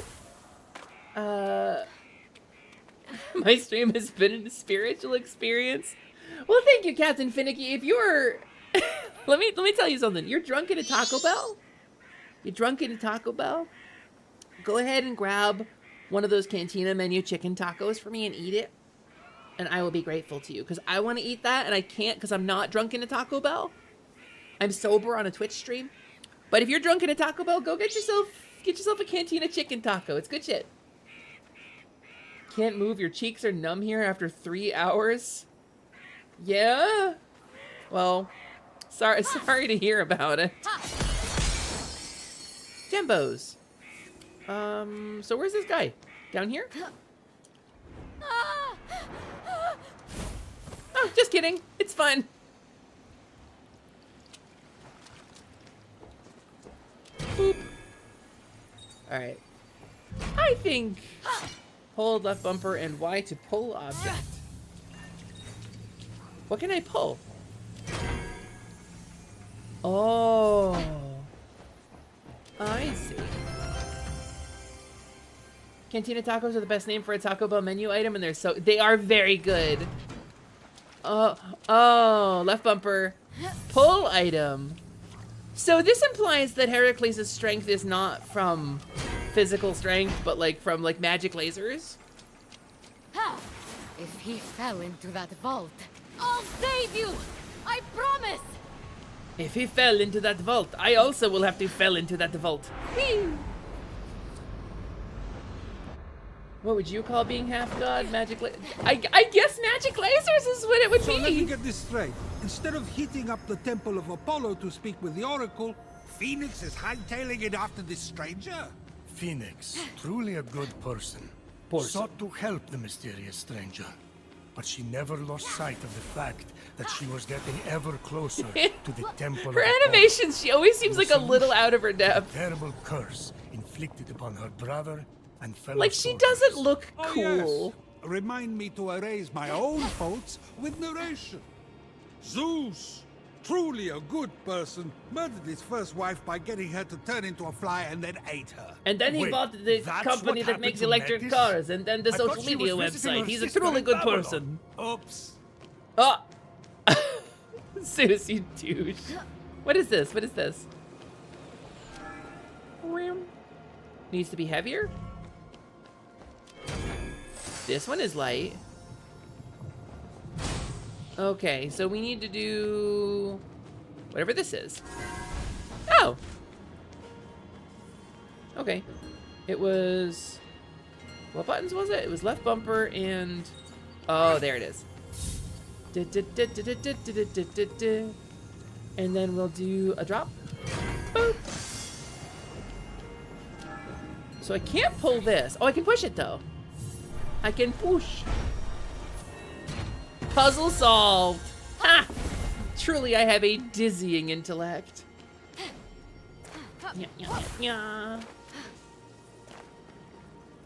Akitabata. Akitabata? Oh. Give me this. What is this? Doop. This feels important. Feels like I can just kind of... Okay, yeah. Puzzle!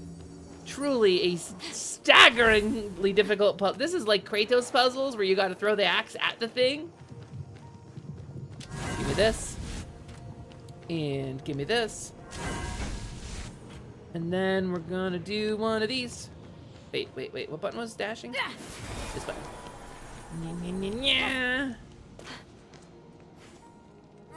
Grab one of them. Plop it on the thing.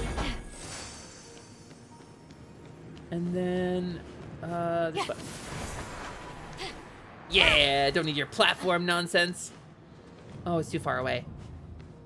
Maybe I do need your platform nonsense. You will say they're not all like this? No, probably not. We're pretty early on, right? So. The bracers of Heracles. Boop. Okay, that feels pretty good though. Like the bit that Hercules does in Disney's Hercules, right? Where he like would perfectly throw a mountain. It was like a Popeye shit. It would like land exactly where he wanted it to. That's what that feels like. Oh. Okay. We are on some Odysseus shit. A replica of Odysseus's bow? There's no... Don't dry fire that. Don't dry fire that, Phoenix. Requires more than deft footwork, little one. At least you don't have to string it. Thank goodness. You have control. Who are you? Show yourself! Is it the sandals? That's right. Okay, how do I... Is it... Yep, there it is. Boop. Thanks, Odysseus. Man, love that guy. Set out these neat trials for me to like practice shooting arrows from.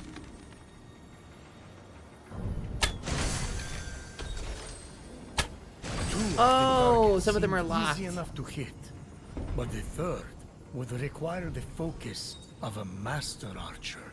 Forget it. Kids today play seashells. They skip rocks. Really? The wall. You know, they're hyperactive. This from the god who thinks a week constitutes a long-term relationship. Honestly, their banter is killing me. Keep that steady hand, little one, and you might just survive. Omega. Omega. Can I... What's the vibe here? Can I just... I mean, this is a game with climbing, right? Can I just... Oh, this one I can't climb. I see. I see how it is. This one we're not allowed to climb. I guess we gotta do guided arrows. Okay, is there a target in there? There is. Okay. Here's what we're gonna do.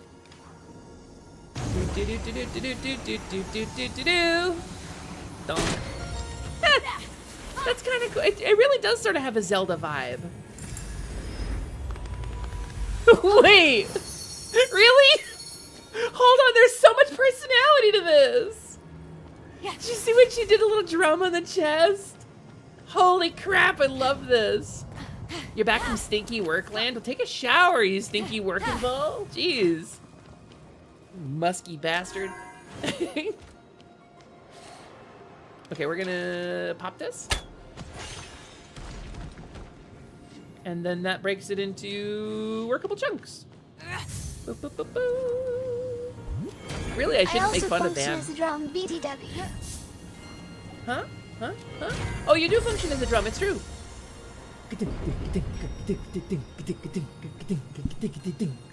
Slimin functions as a drum and a flotation device in the event of an emergency. Also, you can inflate him with oxygen and then keep him underwater if you want to dive deeper. I shouldn't make fun of Van. Van knows more about me and my embarrassing personal shit than basically anybody else on this stream right now, so. Boop. Lightning bolt. The Phil Collins. I don't know the Phil Collins drum solo. That would require multiple showers. That's fair. But when you got more than one body, you got to shower more than one time at once. Da da da da. Yes, what Van said. Armed with the agility of Achilles, the speed of Atalanta, the wits of Odysseus. Wow, this guy's faster than Sonic! Phoenix was ready to face whatever the future Bottom had in maybe store. dum bottom dum. That's it? Thanks, That's Simon. all she has going for her? Good luck. And she had 2 different color eyes, and she was new at this high school, and she wasn't like the other girls. Alright, so where's this guy? The Oracle. The desire to save her comrades and brother hardened Phoenix's resolve. Ah, too easy. Okay, but what if though... So wait, wasn't I supposed to find that guy? I can feel it calling in the air tonight.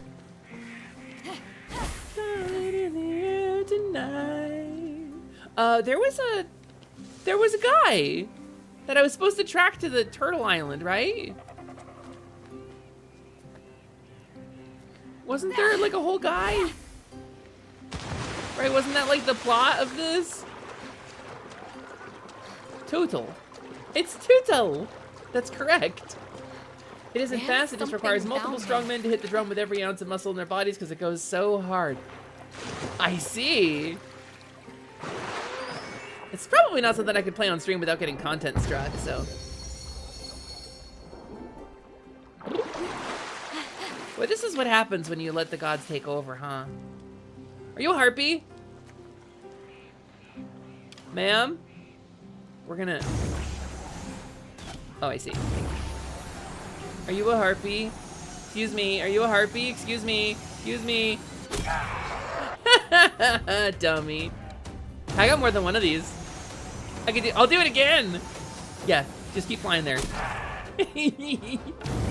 I got a combo meter on the side of my screen for how many times I'm gonna beat you in your stupid noggin. Oh, that takes up stamina, huh? Alright, well. Oh, what? Can I not parry that? Oh, I can. Whoa, oh, wait! Oh, it bounces it back? Okay. This game rules. Buncha, thank you so much, dude. This game rules. Genuinely rules. Oh, here we go. Little liar.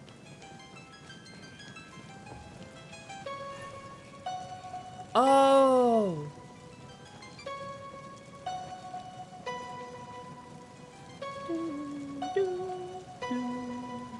Alright, where's the big liar? So mysterious. So mysterious. Blue, blue, blue. We're gonna hang out to this song and we're gonna sing along, long, long. We're gonna find a lyre and play this song so we can do the thing and thong. Where is the big liar? I feel like I knew where they were a minute ago. Is there a map? Is there? There it is. Meow, meow, meow. That's a small liar. There's a big liar. Oh, I can fast travel. Neat. Now that I have the bow, I guess I can play the right notes.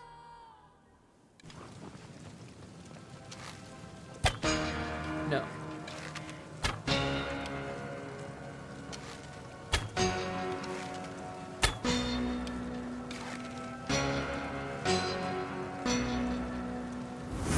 Yay!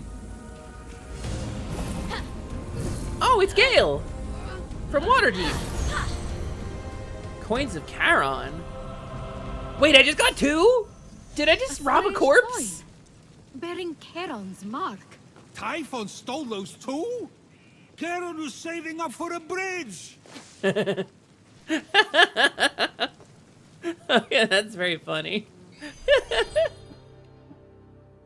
He was saving up for a bridge! Poor guy. He wanted to retire, that's all he wanted. Alright, can I fast travel anywhere around here?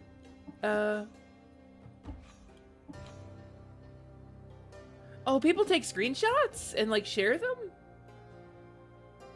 That's kind of cool. Okay, there's nowhere for me to fast travel here, huh? Okay, then we'll just run around. We'll just run back. Okay, the Temple of Apollo. Cross the bridge. Ubisoft really went, Nintendo, can I copy your homework with Breath of the Wild? I would rather play this like a great deal more than Breath of the Wild. This game immediately drew me in. This game has strong writing, has good characterization, has a really like good visual style that isn't like crapped out so it can fit on the Switch. Like, Breath of the Wild is a good game, but it lacks a lot of things that I want in a game. Like strong characters, for example. It's got one! Kinda. Hey, you.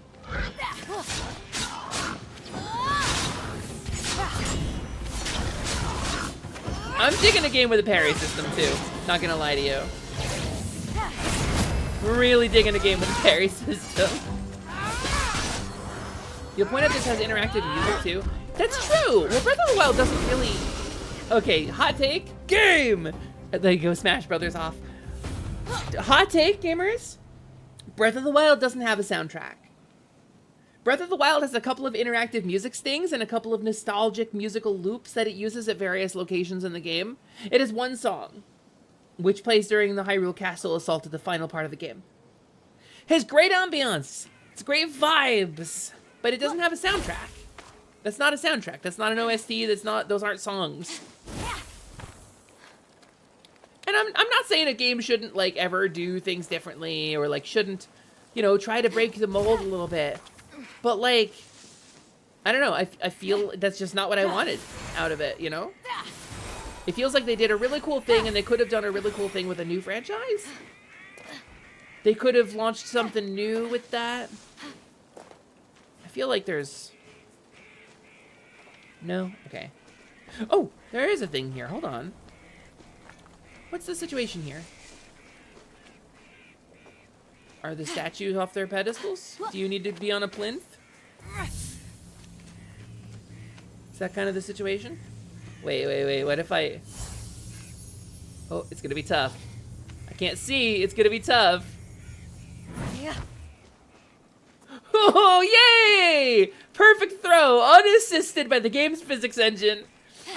Well done, me. My goodness. My word. Where's the other one? We're still missing one. Oh, it's over there. Boop. Meow, meow, meow. This one. And then we'll throw one more. Completely unassisted and unaided, right? That was all skill, baby. First try. Swish. Nothing but net.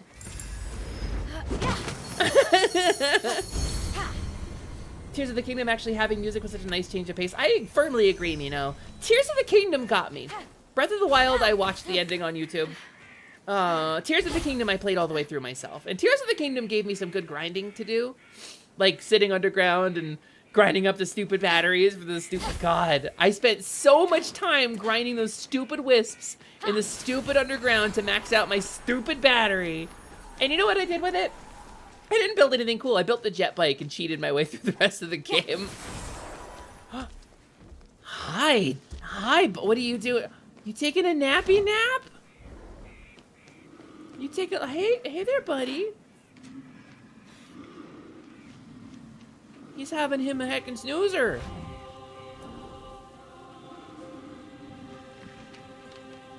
A heckin' snoozer. He's a snoozy boy. Oh, he's got a lot of blood in him. Let's go. It's gonna be a good fight. Okay, okay. Oh, that hurts quite a bit. Okay. Whoop. I think this one we're definitely not doing without healing.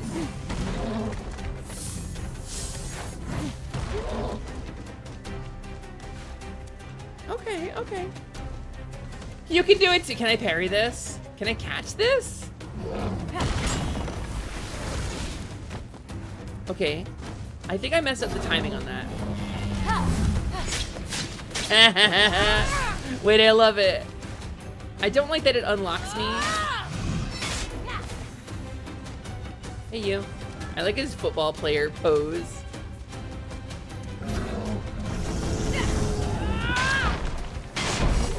Alright, strong start. And we're about to poise break him, so. Stance break or whatever. Bunk! Gamers, I'm having so much fun with this game.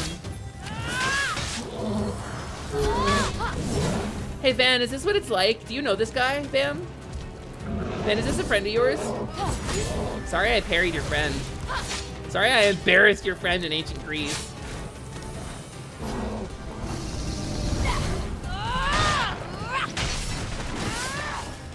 You know what? You would really embarrass him. Boop! Right up Main Street. Come here. Come on, buddy. Come on. I dare you. I dare you. I dare you. I double dog dare you. Okay. So he did that, like for real.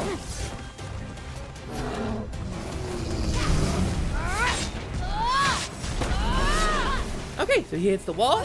I do a charge throw. I bonk him in his Nugent. Right in the Ted Nugent. And Minotaur down. Oh, there he goes. Like, why? Why did they fly away? I don't know. Physics, huh? Nice. I like this game a lot, you guys. Hey. Excuse me.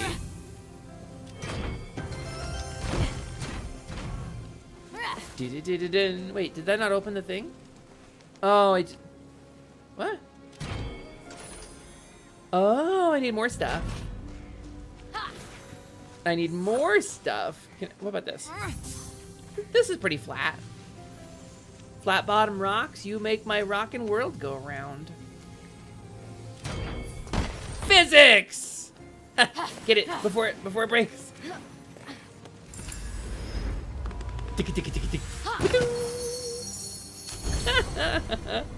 Hubris of the one-eyed giant, excuse me? I got gear? What did I get? What did I get? What did I get? What is this? Plus 30% defense against unique enemies. Whoa! Oh, wait, you get like whole outfits? +1 to health chunks. Oh. You can level stuff up? I see. Interesting. So this gives me less health, right?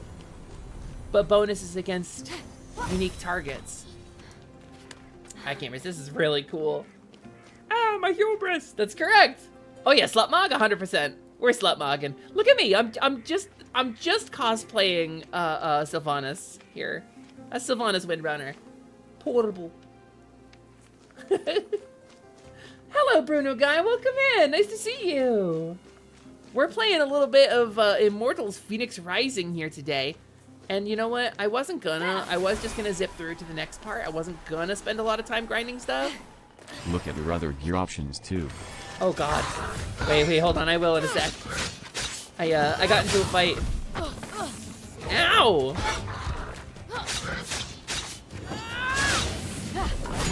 Okay, yeah, my hubris is pretty significant here.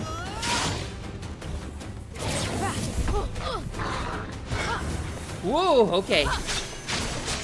We had to use a potion. This is one of those games I think might be worth a playthrough on a harder difficulty. I kind of got to use the little phone. I kind of got to go to the restroom, my gamers. So we're going to grab this, and then we're going to take another quick break. We're going to run some ads and play some clips, and then we will get back to the game in a sec. But I'm going to pause the game for a moment, and I really got to go potty, so I'm going to go do that. I'll see y'all in a second. Give me like 3 minutes. I'm gonna run some ads. If you want to stick around and support the stream, you can pretend you watched them. Just tell Jeff Bezos you watched them. Okay, be right back. I can transform. I don't know if you guys know this. It's a little hard. So like.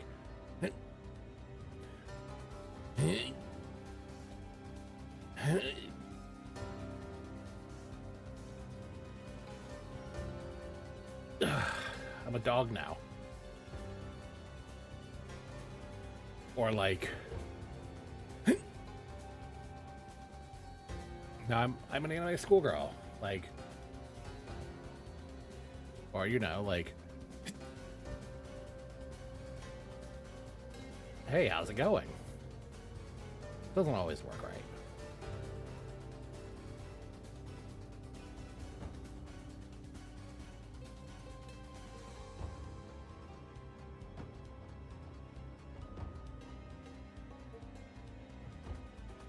Identity theft is not a joke. I don't know what you're talking about. I just transferred.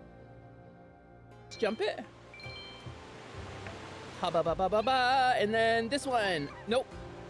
And then this one. Nope. Nope. No. No. Wait. Well. Okay. Oh, wait. No. Ah, I'm in the ocean. I hate this. I hate this. I feel like this is my peak. So Vivi, how do you like our first collab? I think it's beautiful and wonderful. I'm really happy that I get to spend time with you. I think you gamers are really funny and I'm normal. It's okay. This collab is miracle. This is really fun. This is really fun. You are a miracle. I will once again dive into Skeb, and I will commission spicy art of Cowrie. And you should all be thankful for the opportunity. Cowrie? I mean, have you seen me naked? You know I have not. It's an experience. These titties are magical. Poets have written about them. Well, a poet did. But you didn't ask me for permission first, so I teleported him to the top of the nearest, highest, coldest mountain range I could find, and then I made him walk home. By himself. Let that be a lesson then? Ask the cutie before you write prose about the booty. Or hoo-ha, in this case, I guess. Anyway, I'll stop interrupting stream. Bye, all.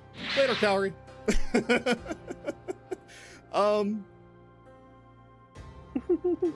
Brittany worked so hard, her butt fell off and became a slime. It did. I am one whole ass cheek.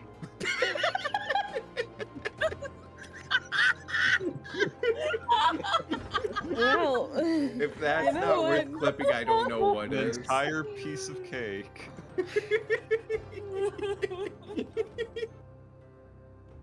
Oh yeah.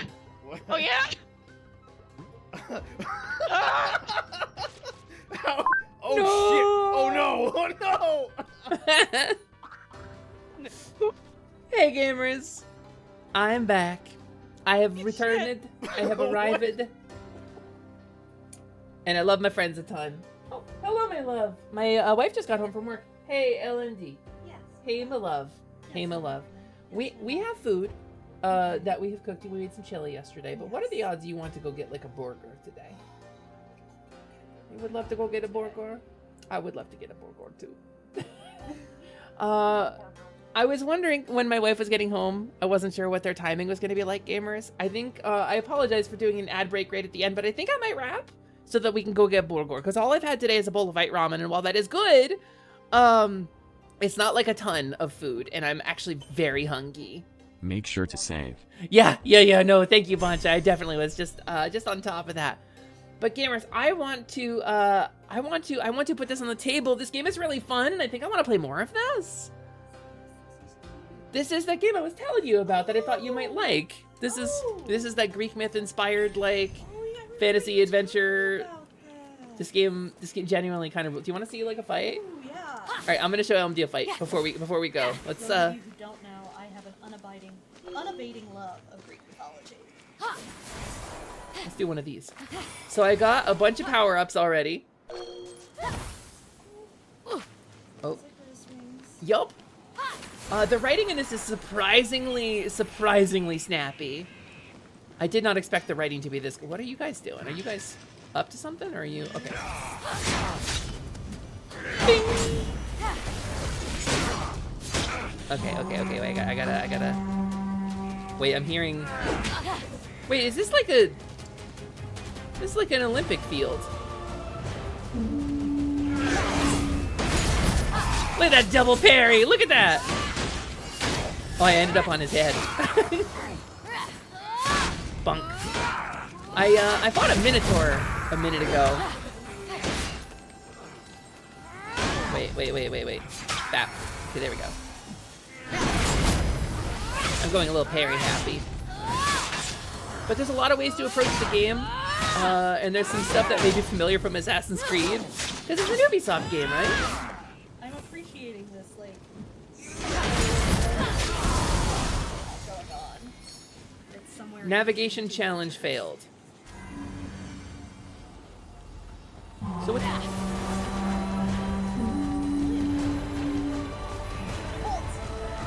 What if I didn't vault? What if I just ran back and forth? Failed? What do you mean failed? Maybe I do got a vault. Maybe I got a hurdle. Let's see. But there's like just a bunch of stuff like this in the game. Okay. Oh, I hit it twice. If I hurdle, maybe I can do it faster. Hey! Good stuff. Yay! But also you can do this. Boop. It's just Assassin's Creed, right? Well, it's Ubisoft, so it's an arrow of Apollo in this one. Nope. Wonder if you'll always get ferryman's coins in pairs. Yeah, I don't, oh, maybe you have to stay in your lane. You might be right, Fauna. Anyway, yeah, we do have families here, so LMG should be able to play this game if they want to. I think they would really enjoy this, so... Save again. You can't hurt me. Okay, can't hurt me. Boncha says save again, so I will save again. I should online save. I did one that, and I should do it. So gamers, thank you so much for coming to stream. I'm gonna tab over here. We're gonna start some music up. Please stick around for the raid. I'm gonna go get a Borgor. I know it's fun if I do like a super long stream, and I was thinking about maybe doing that, but Big appreciate to LMD. But the thought of getting Borgor has absolutely stolen me away. So, Star Wars Galaxies, trans stuff. I got a shark. Thursday, I want to talk about this. Thursday, I'm going to be doing a normal stream during the day, most likely, depending on my body and whether or not it allows me to. And then Thursday night, I'm going to be playing Phasmophobia, which I don't love, but we promised it for the Faunathon or the Print Parade or one of those. So we're going to play Phasmophobia, and I'm going to be really sad and scared and probably have a panic attack. But I'll try to be funny about it. I'll try to be charming and funny about my my existential dread. So, who are we gonna raid out to? We could raid Min, I guess, is live. Sluggy's live. Umi's obviously live. Where do we want to take it? Because we've raided all those people kind of recently. Like in the last month, we've raided everybody on that list. So, that's a great raid message, Lance. I really like it. Bancha, I was just gonna ask you. I came to the chat to be like, is Bancha still here? Can I ask him for a raid target? Please, Bancha. Who are we introducing our wonderful community to today? It'll be very exciting. Please stick around for the raid, gamers. It's really fun to drop a big old number on somebody, and it feels much better for a person to get a big old number and to get a bunch of messages in their chat, and it boosts them in the Twitch algorithm, and it gets you more channel points over here. It's totally worth coming along for the raid and dropping the raid message, even if you're a lurker. DM'd me? Okay. DM'd me. Let's do... Oh, wait! Hell yeah! Yeah, I know Ruby. I'm familiar. At least peripherally familiar. We're gonna raid Charity Goblin Ruby. This is Ruby Goblin. I do not remember a ton about their content, but I'm confident it's gonna be good. They're doing some whole stuff today. They're playing Mass Effect. Here is their little stream description that Bancha belonged for me. So this is the person we're going to pop into, which absolutely is good vibes. So. Yeah, I'm familiar with Ruby from charity stuff on social media, which is where I know them from. So, gamers, go have a good time with Ruby. I'm gonna stick in chat for a minute, and then I'm gonna go get Borgor, but I will be back on Thursday. We might play more of this on Thursday. We might just play more Immortals Phoenix Rising on Thursday. I'm really enjoying this game. I have some other stuff I want to do, but you know the drill. I get hooked on something, and I'll be playing it. So Thursday, playing in regular stream, and then Thursday night, Phasmophobia. Saturday, Scaly Saturday. Probably some Zelda too. I love you guys very much. When I know, you will know. And I'll see you next time, gamers. Thank you so much for being here. I'll see you next time. And we stop streaming, and I'm just